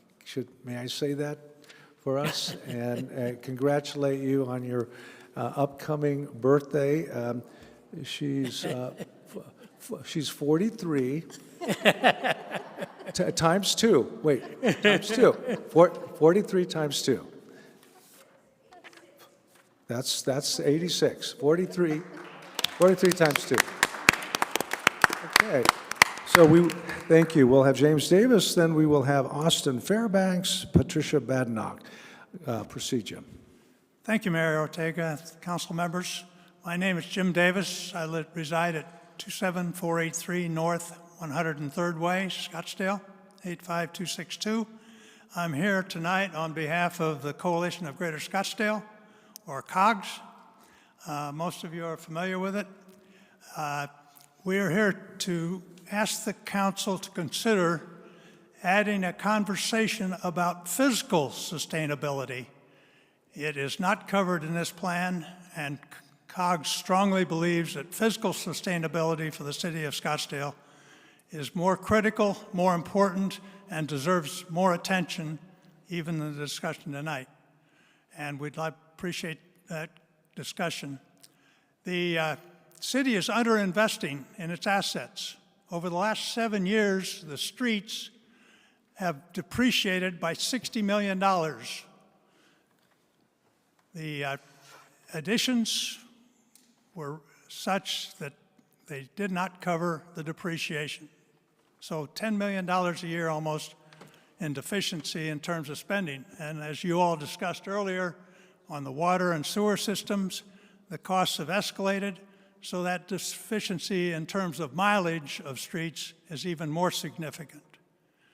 The city approved in 2019 a bond project to cover some $800 to $300 million of a total of $800+ million that were identified as needed projects. Many of those projects should have been covered in the annual operating budgets. So again, the city is under-investing in its assets. COGS believes that the city is not physically sustainable, and we point to a number of indicators. The first thing is, of course, to recognize how valuable tourism is. We all know that, and we know that physical sustainability means keeping the tourism and the high-income, high-net-worth residents in Scottsdale. By doing that, we will help maintain the lower tax base and the physical sustainability. By not doing that, we have the opposite situation. The Scottsdale also is expanding significantly the high-density residential development. COGS firmly believes that that is a net negative to the physical sustainability of the city. The additional residents in those high-density residential units do not pay enough revenue to the city to cover the costs of providing the safety and the services that those residents require. And additionally, of course, the high-density residents frequently represent a number of stories. They interrupt the views and discourage tourism and high-density and high net worth residents. The bars in the entertainment district do not generate enough revenue to the city to pay for the safety costs. These are just two examples of drags on the city's fiscal sustainability that deserves the city council's attention and COG's judgment. And COGS would welcome a conversation on fiscal sustainability on the part of the city council and the community in large, because we think that fiscal sustainability is critical to everything that goes on in the city and certainly to its future. Thank you. Appreciate your time. Thank you, sir. I do have a written comment from Sunny saying COGS fully supports the Commission's recommendations on sustainability plan. Again, other comments are of record. We'll go on to Austin Fairbanks, Patricia Badenoch.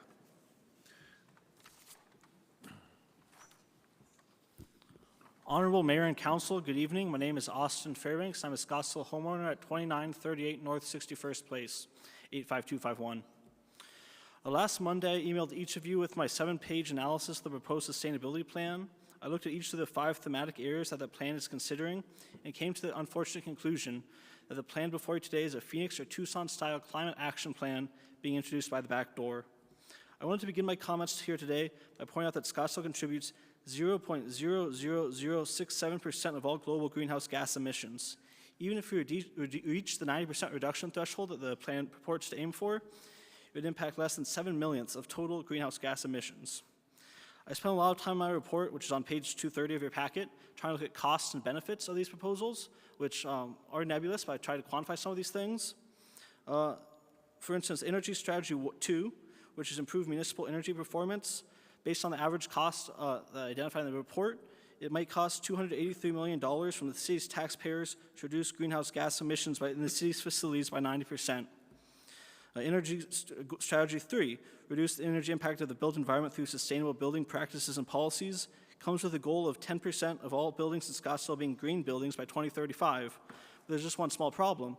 Even if 100% of all new buildings at the current rate of construction in Scottsdale are green buildings, if the current pace continues, we'll have 8.8% of all total buildings will be green buildings. So we won't even meet our standard if 100% are mandated to follow this green policy.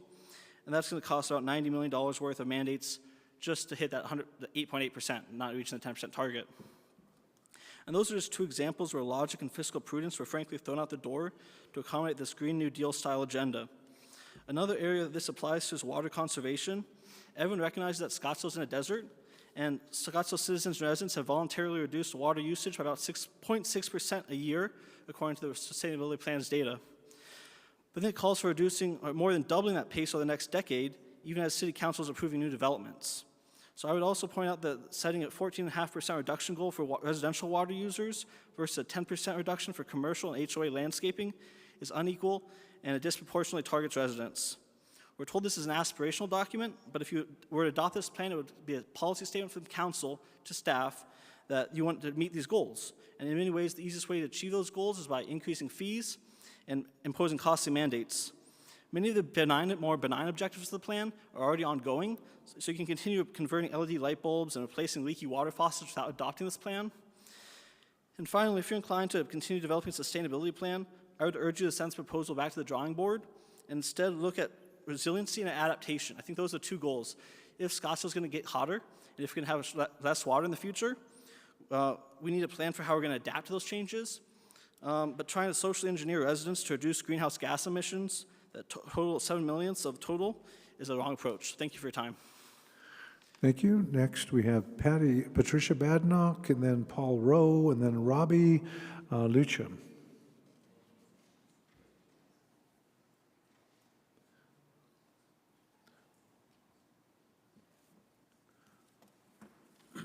Thank you for this opportunity to speak. Patricia Badnock, about 50-year resident of Scottsdale. This draft design, full of repeated suggestions, showing numerous abstract illustrations to educate through repetition that we must compromise our style of life in order to accommodate what? An overpopulated community? I say nothing is valid in this sustainability effort until you identify what build out is, for whom and for what. There is a vague reference where it says where we are and tied to targets about where we want to be. This is really about where you want to take us. I don't care how many open house opportunities you've held, it does not begin to document the truth from the many people I have talked to going door to door distributing campaign information. Then there is the audacity quote, "Keep Scottsdale safe, wild, and beautiful." I don't know what wild is. Is that the bar district or the STRs? Then there's a maintain Scottsdale small town feel. Huh, that horse has already left the gate. Climate control, the controlling factor behind this so-called sustainability plan. Illustrated throughout is the spiked up graph going sky high and repeating that sustainability brainwash is showing last year's summer as being the hottest ever. Never let an extreme go to waste. It is so transparent for this to lend authenticity to our climate demise. I find it particularly disdainful that as taxpayers, we are flipping the bill to pay the salaries to all these staff members constructing displays, directing outcome to justify their own existence at our expense in multiple ways. And again, repetition is to brainwash. Well, the new money is the new green. And more than one summer would lend better convincing we will see this soon. And finally, I also found it interesting of this repeated quote, "There are no penalties if targets are not met." Is this some kind of a legalese? Thank you. Next, we have Paul Rowe, Robbie Litcham, and Jim Haxby.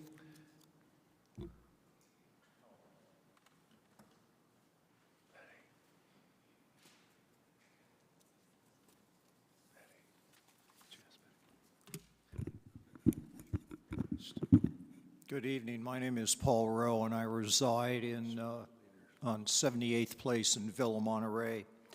Mayor Ortega, members of the City Council, as an 11-year-old moving with my parents into Phoenix on Labor Day weekend in 1958 from Los Angeles, we were greeted by a city of about 365,000 in towns like Scottsdale with a population of 10,000, if that many. The air was crystal clear, traffic was minimal. Since then, the metropolitan area has grown by over tenfold, and Scottsdale is a burgeoning suburb of 250,000. With this growth have come all the attendant benefits and drawbacks of a large urban area. Many days the air quality is diminished by a layer of haze and smog, and traffic is congested. Therefore, the question arises of how best to address the issue of maintaining the quality of life that we have become accustomed to while preserving a suitable environment is crucial. The current proposal put forth by the Council includes a number of significant reductions in electric, water, and vehicle usage while imposing a series of reductions that threaten the very quality of life that we're accustomed to. Draconian measures put forth by a plethora of studies and recommendations by innumerable groups and individuals worldwide fail to take into account the particular requirements of the residents of our city. This could very well lead to a decline in the quality of life for Scottsdale residents rather than an improvement at significant cost and a loss of individual liberty. I might add that the presenter stated there were no mandates. If so, why have this to begin with, this proposal? And stating also that the presenter stated in the early part of her presentation that it was cost effective, then later said she could not estimate the total cost. With these things in mind, I highly recommend that the council reject this draft plan wholesale. Thank you. Thank you. Next, we have Jim Haxby, Bob Pejman. Excuse me. Did we get Robbie Litcham? Oh, okay, Robbie, go ahead. Thank you. Thank you, Mayor and City Council. I didn't plan on speaking. I really don't have anything prepared, so thank you for the people before me. My name is Robbie Lockheim. My wife and I are 38-year residents in Scottsdale and small business owners. We reside at 8602 East Hazelwood, 85251, and we adamantly oppose the sustainability bill. This is the plan. I don't like the door that it opens. And again, I appreciate the people that have come before me, and I think it's a bad thing to open the door for this. So thank you. Thank you, Jim Haxby, Bob Pejman, and Jeff Cull.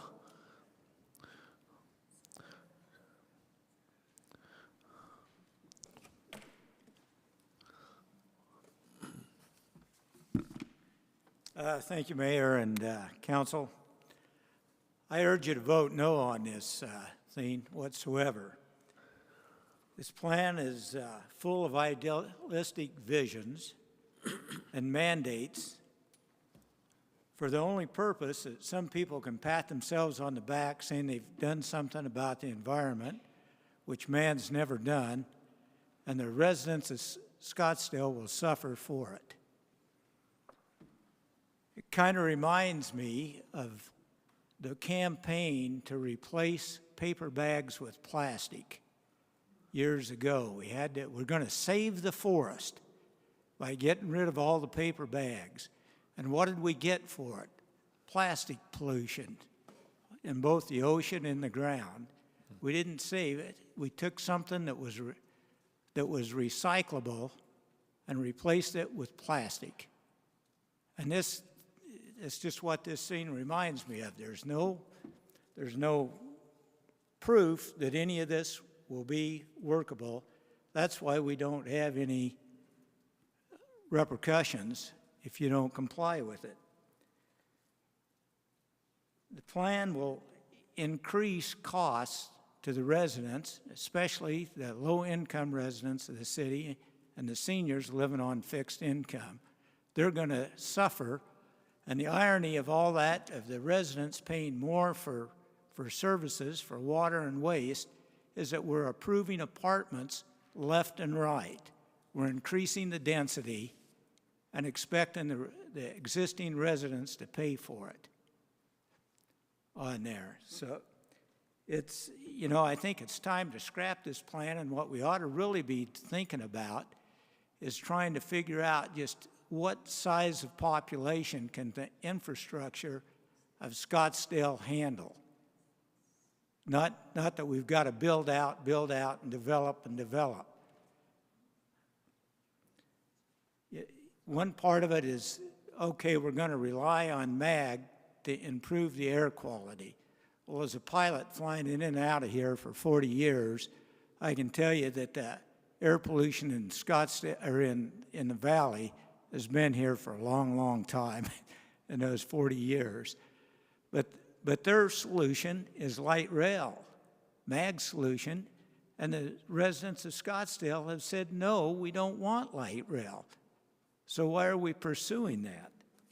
So I think, you know, we've got a plan with no penalties and visions that have no proof and concepts, which are admirable to improve the quality of our life, to reduce the heat, the quality of our water. But this plan isn't going to do it. Thank you.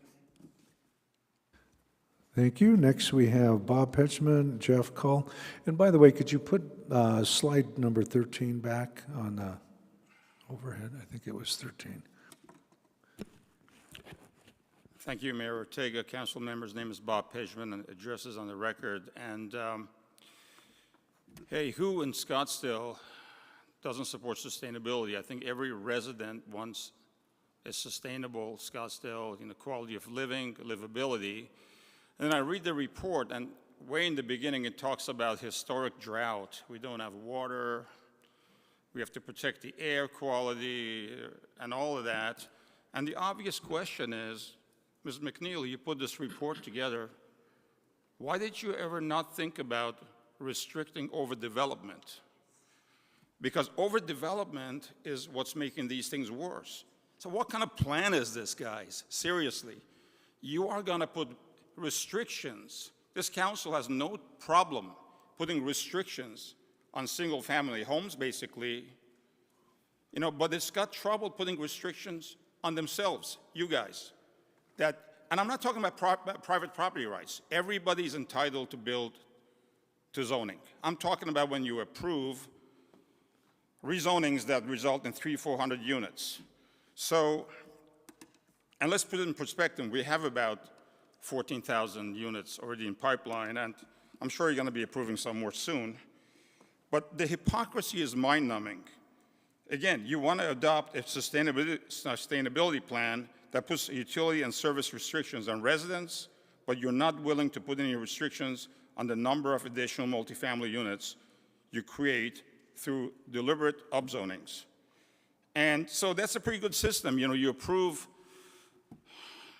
apartment buildings, high-density apartment buildings, which deplete utilities, resources, and then some of those developers give you campaign contributions. So you enrich them, they enrich some of you. And so what do you do then? Then you punish the residents. You restrict their usage. It's a pretty good deal, it's a pretty good system, but it's a pretty good deal for some of you here. It's not a good deal or a system for the residents. And I think that this has got to go back to the table and it's got to be made more equitable. And then make no mistake, a yes vote on this is a yes vote for Scottsdale New Green Deal. Thank you. Okay, next we have Jeff Cull is the final speaker. Is that correct? Again, I'm looking for the City Council action requested slide. Thought it was number 13. If you could put that up on the projection. I think it's page 13.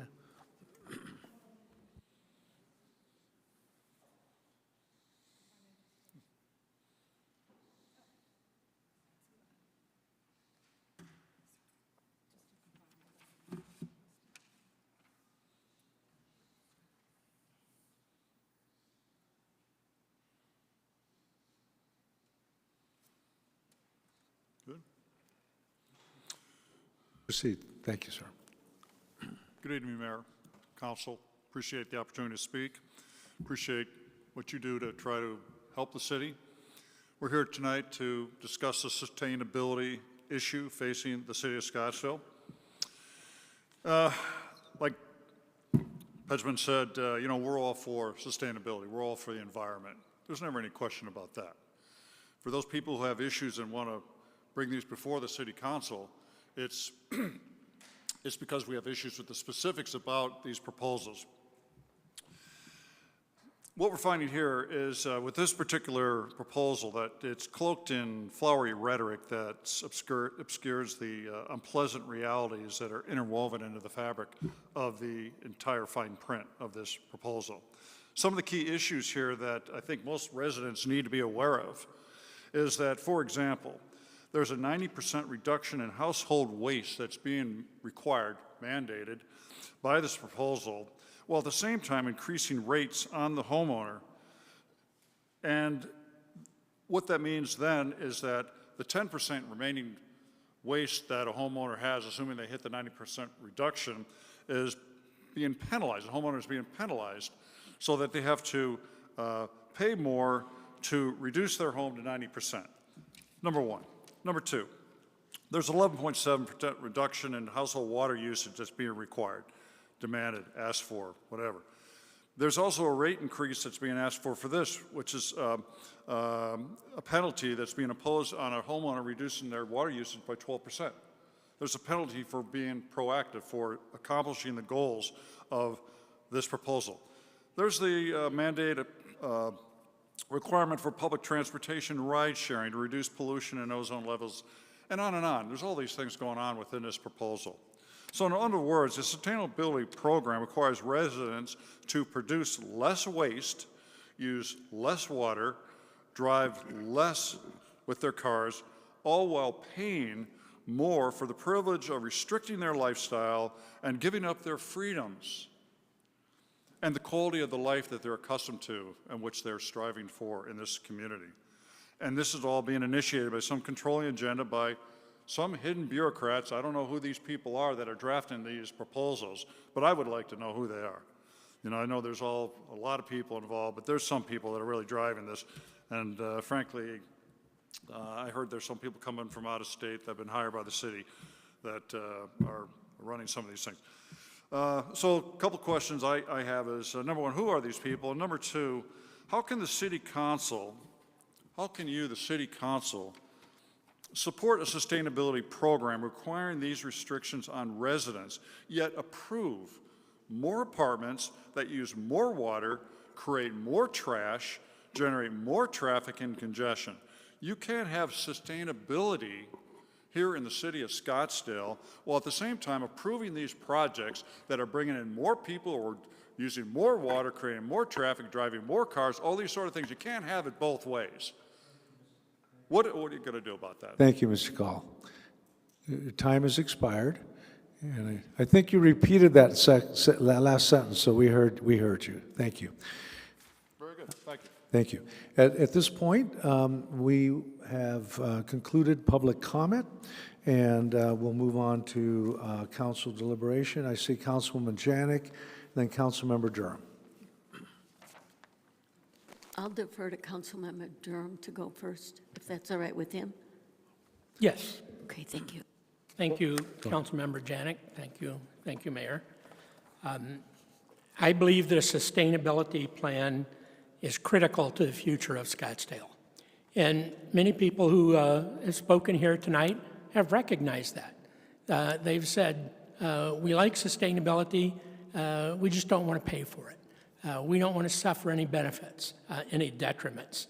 But I think it was Mr. Rowe pointed out, we have an air quality problem. We have an air quality problem today. We're under a bad air alert. And you look around and you can see that we have bad air today. And we also have a fire near the preserve. And some people have said, well, you know, we can't really do anything about it because we're only, you know, X percent of the world.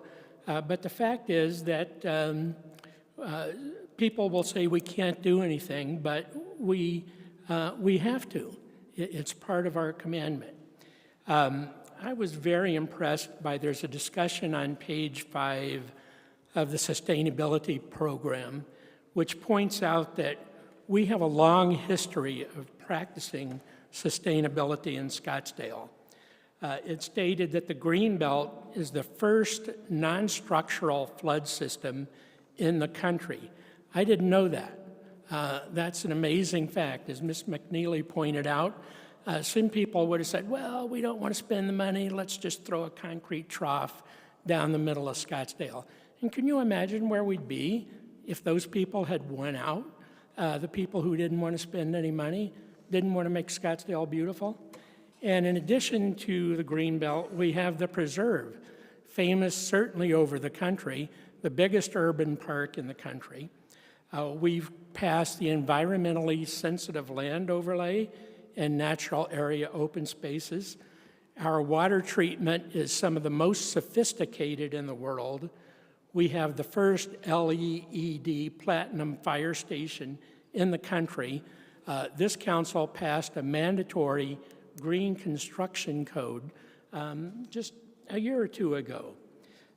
So we have been a leader in sustainability for many, many years, and we're not going to stop now. There's an email circulating, many of you have probably read it, that says Scottsdale residents have long been the most committed to sustainability of any group in the Phoenix area. I agree. We've been leaders in sustainability. But the same email goes on to say, well, we've done enough. It's time to stop. We've created the preserve. We have good water, so let's stop. We don't need to worry about sustainability anymore. And I think that's, frankly, it's a ridiculous argument. It's not time to stop. Look at our air quality today. This email and many others are filled with information. These emails, and many people have sent us emails as a response to this first email. And even though we've been working on this for 2 years, some people just kind of saw this email yesterday and responded for the first time. These emails claim that we are introducing government mandates. Our last witness said that too, and I'm very disappointed in that because it's absolutely not true. I wish I had $1 for every email that says we're introducing mandates. If I did, I'd pay for Mr. Biesmeyer's sewer. So I'd have plenty of money. Now, and some of this misinformation, unfortunately, it's coming from inside the house, so to speak. Even some members of this council are spreading the false claim that we are putting forth mandates. But if you look at page 8 of the plan, it very specifically says this plan is an aspirational document and not a mandate. I don't know how we can be any clearer. I guess we could jump up on the dais and start waving our arms and screaming at the top of our lungs that we're not going to pass a mandate, but the truth is we aren't. I, for one, would never pass a plan that includes mandates. We are going to apply common sense, at least as long as I'm on this council. We're going to apply common sense in moving forward with this plan. So where does that leave us for today? I think it's too important, this plan is too important to pass it without making sure that we have it absolutely right. And I confess that I've waffled at times between considering this as a final project or as a work in product. But I could use a little bit more time on this.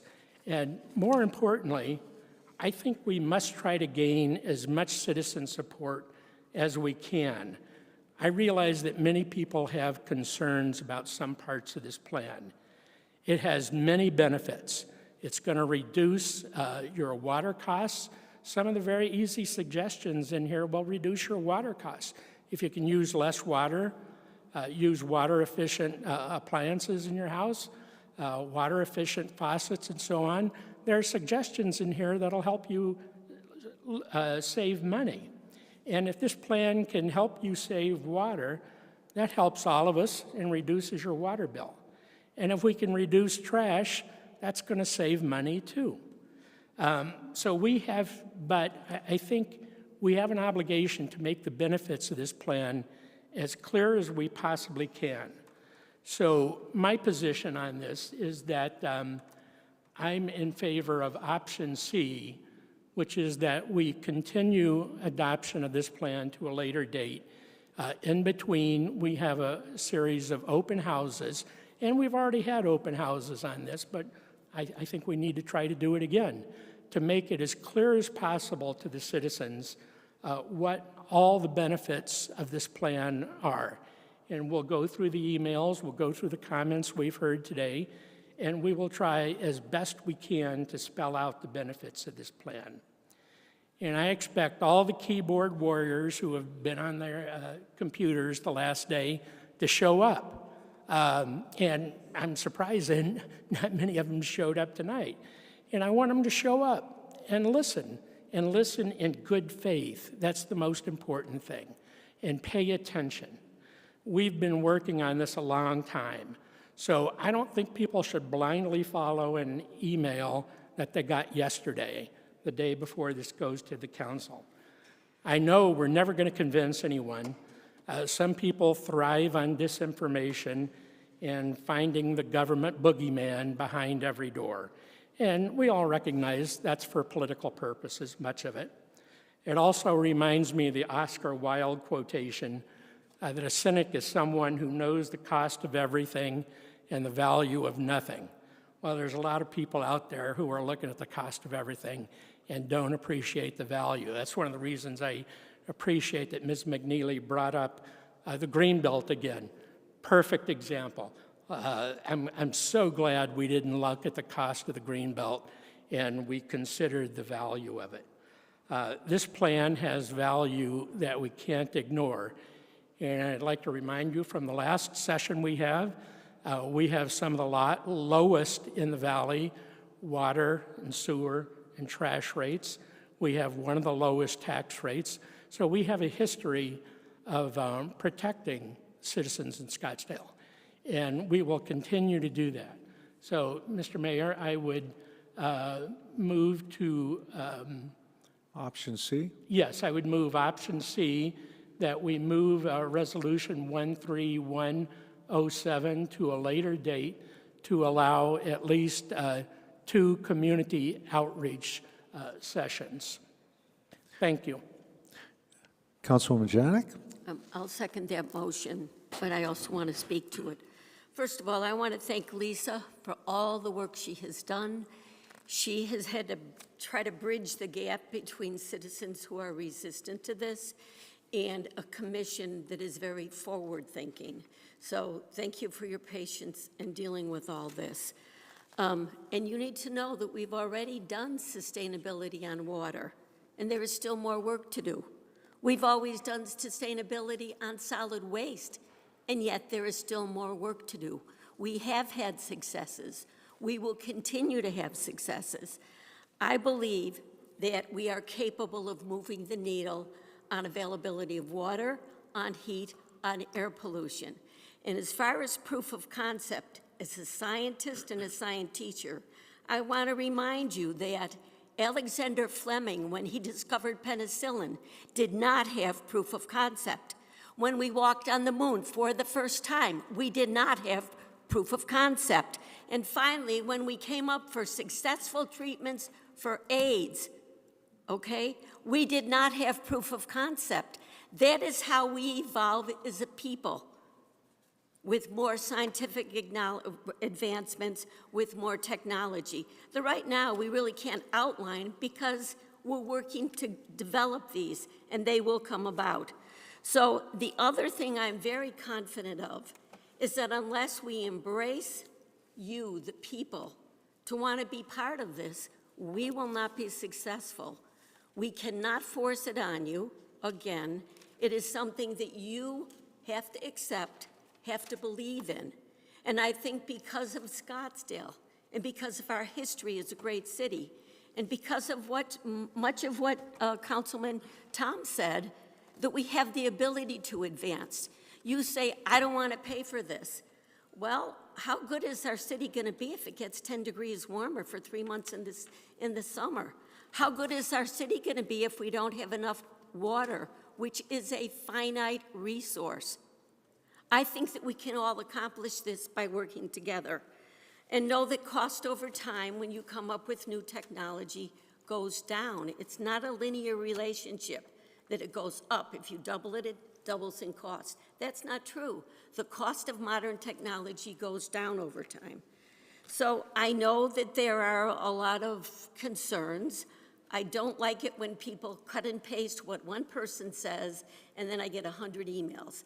If you really believe, you show up for the meetings, You come up with your own ideas, just like you have no idea how many hours all of us have worked with this specific project. It's been since I started about 3.5 years ago. So where were you 3.5 years ago? You were ignoring everything that was going on. And again, the cost of inaction may be far, far higher than the cost of action. You need to remember that. And I agree that, yes, there are problems. Yes, we need to explain it better. And I think that we will. We will take the time. We will answer the emails. Because again, if you don't believe in it, we won't go anywhere with it. So I ask you to be open to these ideas, to be critical of them, but don't say, I hate this plan. I don't want to tell you how many of those emails I got. Darn it, tell me what you don't like. And don't cut and paste it from somebody else's email. Read it, understand it, and say, well, you know what? I don't think this is going to be possible, because with air pollution, it's tough, because we are doing a good job with air pollution, but other parts of the community are not, and yet we're all suffering with high ozone days. So I realize that. I realize we probably have to pull back on some of these, but I also believe there's a lot of them that will propel us forward into the future. So again, I support option C. I think that we need more time, more effort, and I think we need to convince you of the benefits based on what we've already done as a city. Thank you. Thank you, Councilmember Graham. Councilwoman Littlefield. First, I want to start by saying that I don't appreciate anyone from up here casting aspersions about you, the residents, who are taking time to send us feedback, throwing out smears like keyboard warriors, or being critical of the kind of feedback you send us. I don't think we should be doing that. Everyone wants a sustainable Scottsdale, and everyone wants to conserve our natural resources. Our city leads in water innovation, open space, energy efficiency, and environmental awareness. We say as much in our general plan that Scottsdale embraces environmental conservation and ample access to our magnificent open spaces. And as many things that I like about this document, there are too many of the proposals that either go too far or leave basic questions unanswered. I've studied the evolution of this document very closely over the past year plus, and I have offered my suggestions during our work study sessions. While I support many of its precepts, including the following: raising awareness about drought conditions and the importance of water conservation, stressing the importance of shade to combat the heat island effect, understanding how our use of energy and production of waste affects our environment, and continuing to expand city-level programs such as the grass-to-turf conversion. For starters, the sustainability plan should incorporate financial and population sustainability, whereas this document ignores those, limiting its focus to climate. We know the plan doesn't expressly set climate mandates, but we also know that it will alter and influence major decisions made by this and future councils. We've gotten hundreds of emails from residents who are either confused or find elements of the plan too extreme. In our work studies, I strongly urged my colleagues to soften some of the plan's sharp edges. During those meetings, staff would often offer two options: a less aggressive goal and a more extreme goal. Unfortunately, the council majority chose the extreme goal almost every time. And those extreme goal selections are in the document that are before you today. Some of the areas that we could moderate, as I went through and studied the plan and present a plan and document that's more balanced to you, the residents, includes asking residents to reduce their refuse by 90% within 15 years. This is one of the plan's goals that I think must be moderated. I don't believe it's our job to police residents like that. and I'm concerned that this is going to lead to toxic illegal dumping. Dave Bennett, our city waste manager, told the city council in one of our work studies that this goal, unless new technology is invented, this goal will require raising your rates on waste materials. It also raises the questions, where are residents going to put their trash? It's not good leadership if we can't answer that basic question. Increasing citywide tree canopy from 13 to 25%. I want more shade as much as anyone, but the city manager tells us that this goal requires land, water, and millions of dollars that we don't have. It should be noted that the city has just started a shade study. If some of you went to one of the shade open houses last week, and I think those results, finalizing that shade study, could better inform this plan. It's not good leadership to codify something when staff tells us it's impractical and it contradicts other goals. Air quality. The plan is light on details and simply refers us to follow the Maricopa Association of Governments. It's not good leadership to outsource our decisions to the next level of government and their political issues. We've seen how deferred decision-making has caused issues in the recent past. Water reduction. We are in a drought, and we need to use less water.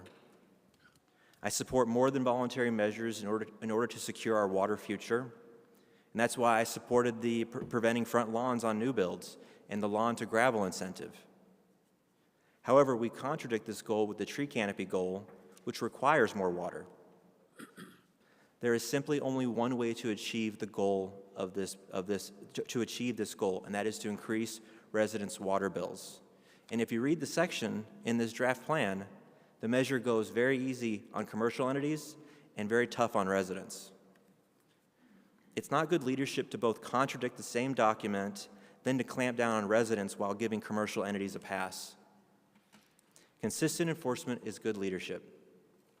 So as I stated, I support much of the concepts of this document. However, other areas simply boil down to impacting residents' basic costs of living. We not only hear about it, we often discuss how living costs are higher with inflation and economic uncertainty, beleaguering our residents who are struggling to make ends meet. Some up here may argue that residents' costs are going to go up anyway. And to that I would respond, why would you want to make it even worse?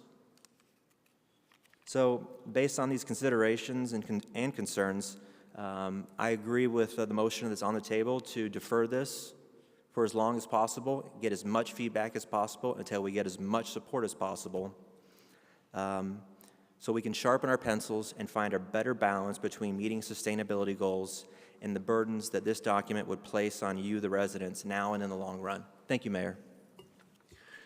Councilwoman Littlefield. Thank you, Mayor. And thank you all, every one of you here tonight and who's listening in, for all the emails that I have received over the last couple of weeks from our citizens. I was amazed at the number of emails, the interest that all of you showed in this, and the concerns that were presented to me. All but 2 of those hundreds of emails said no. That's not reaching out to our citizens. There are several things I have concerns about regarding the sustainability plan. All of the goals sound great, and yes, there are goals. However, my concerns mostly revolve around the unintended consequences of what some of these actions are that are contemplated. Let's look at some of the plan's goals and targets. Waste reduction goal. Households to reduce waste and trash by 90% in 15 years. The solid waste manager told council this would require increasing rates to households. To me, this raises concerns about folks possibly dumping their trash in our preserve, along roadsides, or in trash bins and parks, thus filling them up faster than anticipated. We need to look for unintended consequences when we start considering these kinds of goals, rules, and laws. Water reduction goal. households to reduce water consumption 1.3% per year until 2033. That's 11.7% in 9 years. In 10 years, it's 13%. To reach this goal, it is anticipated that the city will have to raise water rates. This is in the plan. So we will have to raise your rates so you can have less water. Where is the incentive to do this? Shouldn't we be reducing your rates if you strive to meet this goal? It seems to me that we're backwards here. Air quality goal. This is in alignment with MAG's goal to reduce ozone. As the city's MAG representative, I can tell you point blank, their first goal is to get you out of your cars and into public transportation, buses and light rail. This is not what our citizens want. This is what MAG wants. And you have told us many times you do not approve this. Heat extreme heat goal. We have that in Scottsdale.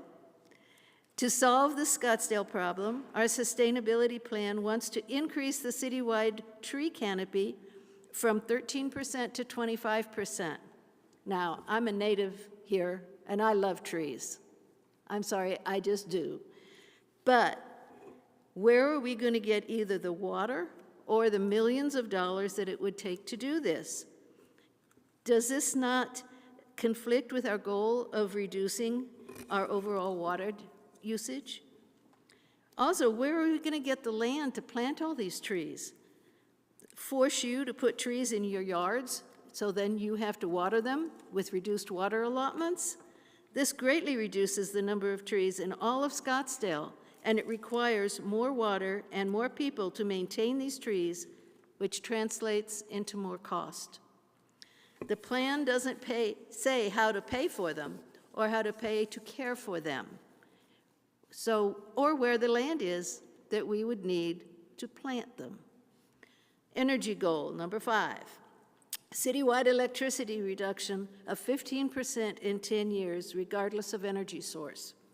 Since we all purchase our energy from APS and SRP, we would have to use city resources to monitor our city's energy users. That would be you. So would the staff oversee our energy efficiency and usage, both for you and for your businesses? Would there be fines if you use too much as prescribed by the city, regardless of life changes or needs?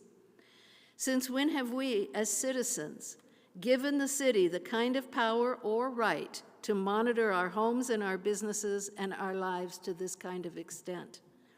Also, does this include the vast number of apartments already approved but not yet built, but I'm sure that will require energy?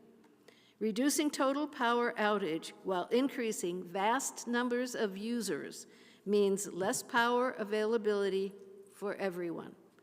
And of course, higher fees. When the idea for a sustainability plan first came up, I was thinking of voluntary ways that we could find to continue to use and reduce waste and help our environment, much like our citizens have already done. Scottsdale is known for this. I was not looking for an environment police force to report energy users to city authorities and possibly fine citizens for their increases in usage needs. For me, this goes far too far and makes Scottsdale look less of a desirable place to live for our residents and for our businesses who also use energy. Scottsdale has worked hard to become a very environmentally friendly city. Our citizens want this, and we've proven it over the years time and time again. However, we do not want to be coerced. I can think of no way that would be worse than to try to gain citizen support than coercing them. We need to ask them. We need to involve them to find ways that are mutually satisfactory to everyone. Indeed, all of the many, many emails that I received sent this same message: involve us. A very loud no was sent in these emails. Out of the hundreds I got, I got 2 yeses. I have never, ever, in the 10 years I've been on council, received this kind of unanimous response from our citizens on a council issue before, any issue. I think this needs a huge review, not only of staff, but with our residents as well. I am very concerned about the unintended consequences that this and the total cost of it, both monetarily to our citizens and with our quality of life to our citizens. Neither of these have been fully investigated. It's one thing to offer options to residents to reduce negative environmental impacts, and I believe that that would be accepted by at least most to consider. Scottsdale is a very eco-friendly city. It has been for many, many years. However, it's quite another thing to introduce involuntary, hard-line demands monitored and enforced by the city until we look more and more like a police state. This is that first step, and I don't want to take it. Also, one issue on the social welfare side to consider is how all of these increases in costs in apartment living will affect those who are currently teetering on the brink of homelessness. Increases in utility costs translate into increases in rent. This would hurt many of our poorest citizens who are on the edge of homelessness and cannot afford these kinds of increases. It boils down to higher prices, higher taxes, and less freedom. How much higher and how much less is uncertain at this time. It has not been defined, nor has it been discussed with our citizens. However, it certainly points the way to more autocratic control by the city over our citizens' personal and private lives. Also, I did not see where the plan addresses the expected increase in population that Scottsdale is going to have over the coming years. Increasing the number of apartments, homes, and businesses bring with them an increase in power usage, numbers of cars on our roads, increase in water needs, trash pickup, etc. And I did not see any of that factored into the plan, and I think it should be. Finally, the plan seems unduly interested in fines and control techniques to hold over the heads of our citizens. Every single goal had that. For me, the kind of sustainable plan for these kinds of lifestyle changes in Scottsdale need to come from the bottom up, not the top down.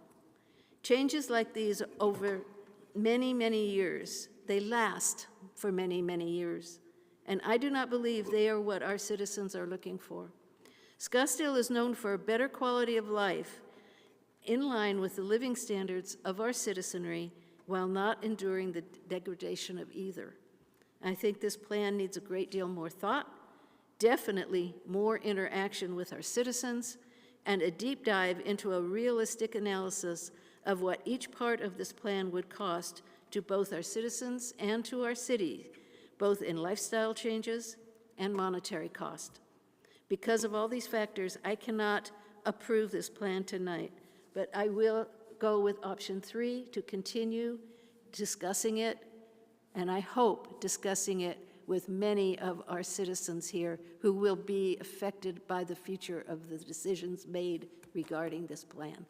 Thank you. Councilwoman Caputi. I just have a brief comment. I feel like we've all read completely different plans because I don't really understand a lot of these comments, but I just want to make the general comment that, you know, our city is the gold standard of the valley. I think the point of the plan is just to recognize that we want to be good stewards with our scarce resources, particularly for the next generation. I didn't read anywhere in the plan that we were doing any sort of government mandates or asking people to do anything. So again, I feel like I've read a completely different plan. I definitely support continuing. I think we got an awful lot of comments. I'm a little bit confused about why we didn't hear from folks earlier. We've done outreach meetings for, I don't know, at least the last year, I think maybe even more, 2 years. So again, this has been a very long, slow, deliberate process. We've been meeting with residents continually, getting feedback, trying to revise the plan, trying to keep it as big picture and aspirational as possible. So again, I'm a little bit confused about why everyone's coming back now and insisting it's very specific. Totally fine with continuing, but I heard from everyone in the room tonight that they care passionately about sustainability, that it's very important to you, that you do want our beautiful gold standard city to be here, not just for today, but into the future. And people had a lot of things that they didn't like about the plan, which again confused me, since to me it's so big picture and aspirational. But I would just say that if we push this off indefinitely, I would greatly welcome people's comments. It's really easy to say what you don't like, but I'm sitting here wondering what people actually would like to see in the plan. I would invite, I thought we already did this, but I would, everyone's saying we want to be sustainable, we want more sustainability. I guess I'm confused about what people think that looks like. So I'm totally fine supporting C, but I would love to hear what the ideal sustainability plan would look like, because I guess now I'm just completely confused. Thank you. Thank you. So I do support the motion and have a few comments. So every household, every city, and the general public feels a squeeze when it comes to energy costs, water conservation, waste, air quality, and the heat. We all feel it. We all have to deal with larger bills and the consequences of each of those areas. This is a very important, it's more than an exercise. Now, when the topic of waste is brought up, the fact is that we are running out of landfills. To say there are no controls on landfills and we can't take, why do that?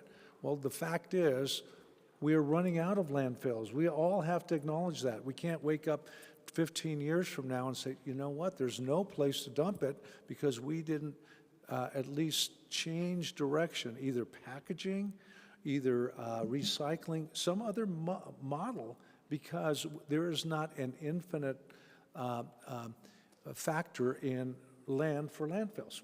That's just a fact. The same thing is with water. The rates that have been people that we pay for bulk water have almost tripled. And I say I know they doubled, but the federal government is compensating at a rate that's 3 times what the water was when I first entered office. Okay? It is federal water, whether it's from SRP or whether it's from CAP.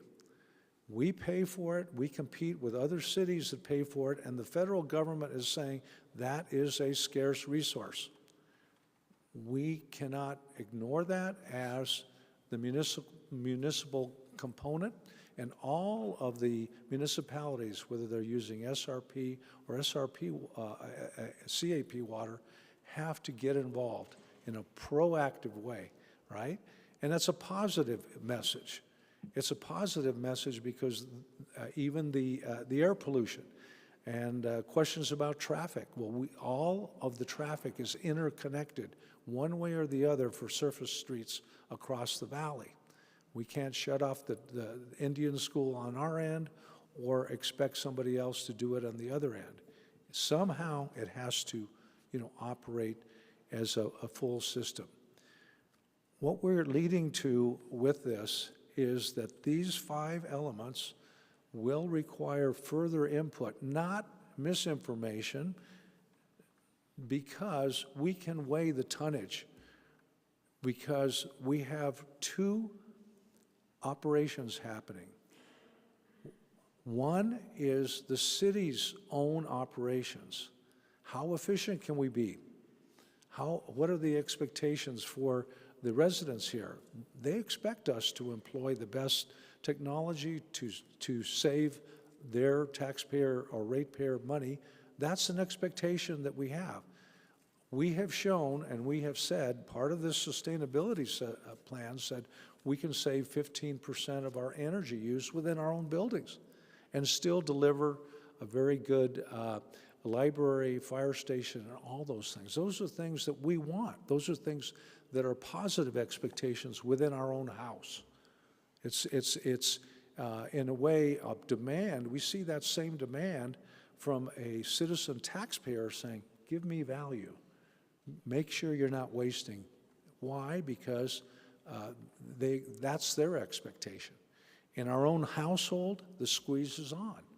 Save energy, save water. Why? Because it's costing mom and dad money or the older group money, and the inflation factors as well are all putting the squeeze on us. So it's not escapable. And this is not an exercise, this is not a drill, this is a useful, constructive way of finding some answers together. Earlier we talked about competing with other cities for water pipe and pumps and all these things. Well, there's a push and pull because they can only produce so many of the infrastructure pipe and so forth that we need. We're competing with one another. And that's why Scottsdale has always been known as a very involved community. Certainly the perception of saying, wow, we're going to reduce waste. Well, if we don't have a place to dump it, and we don't start reducing now, in 5 years and 10 years, it's going to be a huge problem. And the other thing that I like about this is that it is asking for measurable results, measurable to find out whether or not any actions will save water. When we talk about trees, the monsoons blow down about 200 trees every season. We replace them, right? And some of them have aged out and they've fallen over, right? So all of that is a maintenance as well as a sustainable way that our city works together. We will continue as council to look for high-value return in every category in our own house and municipal ways. With that, we have a motion and a second. Please record your vote.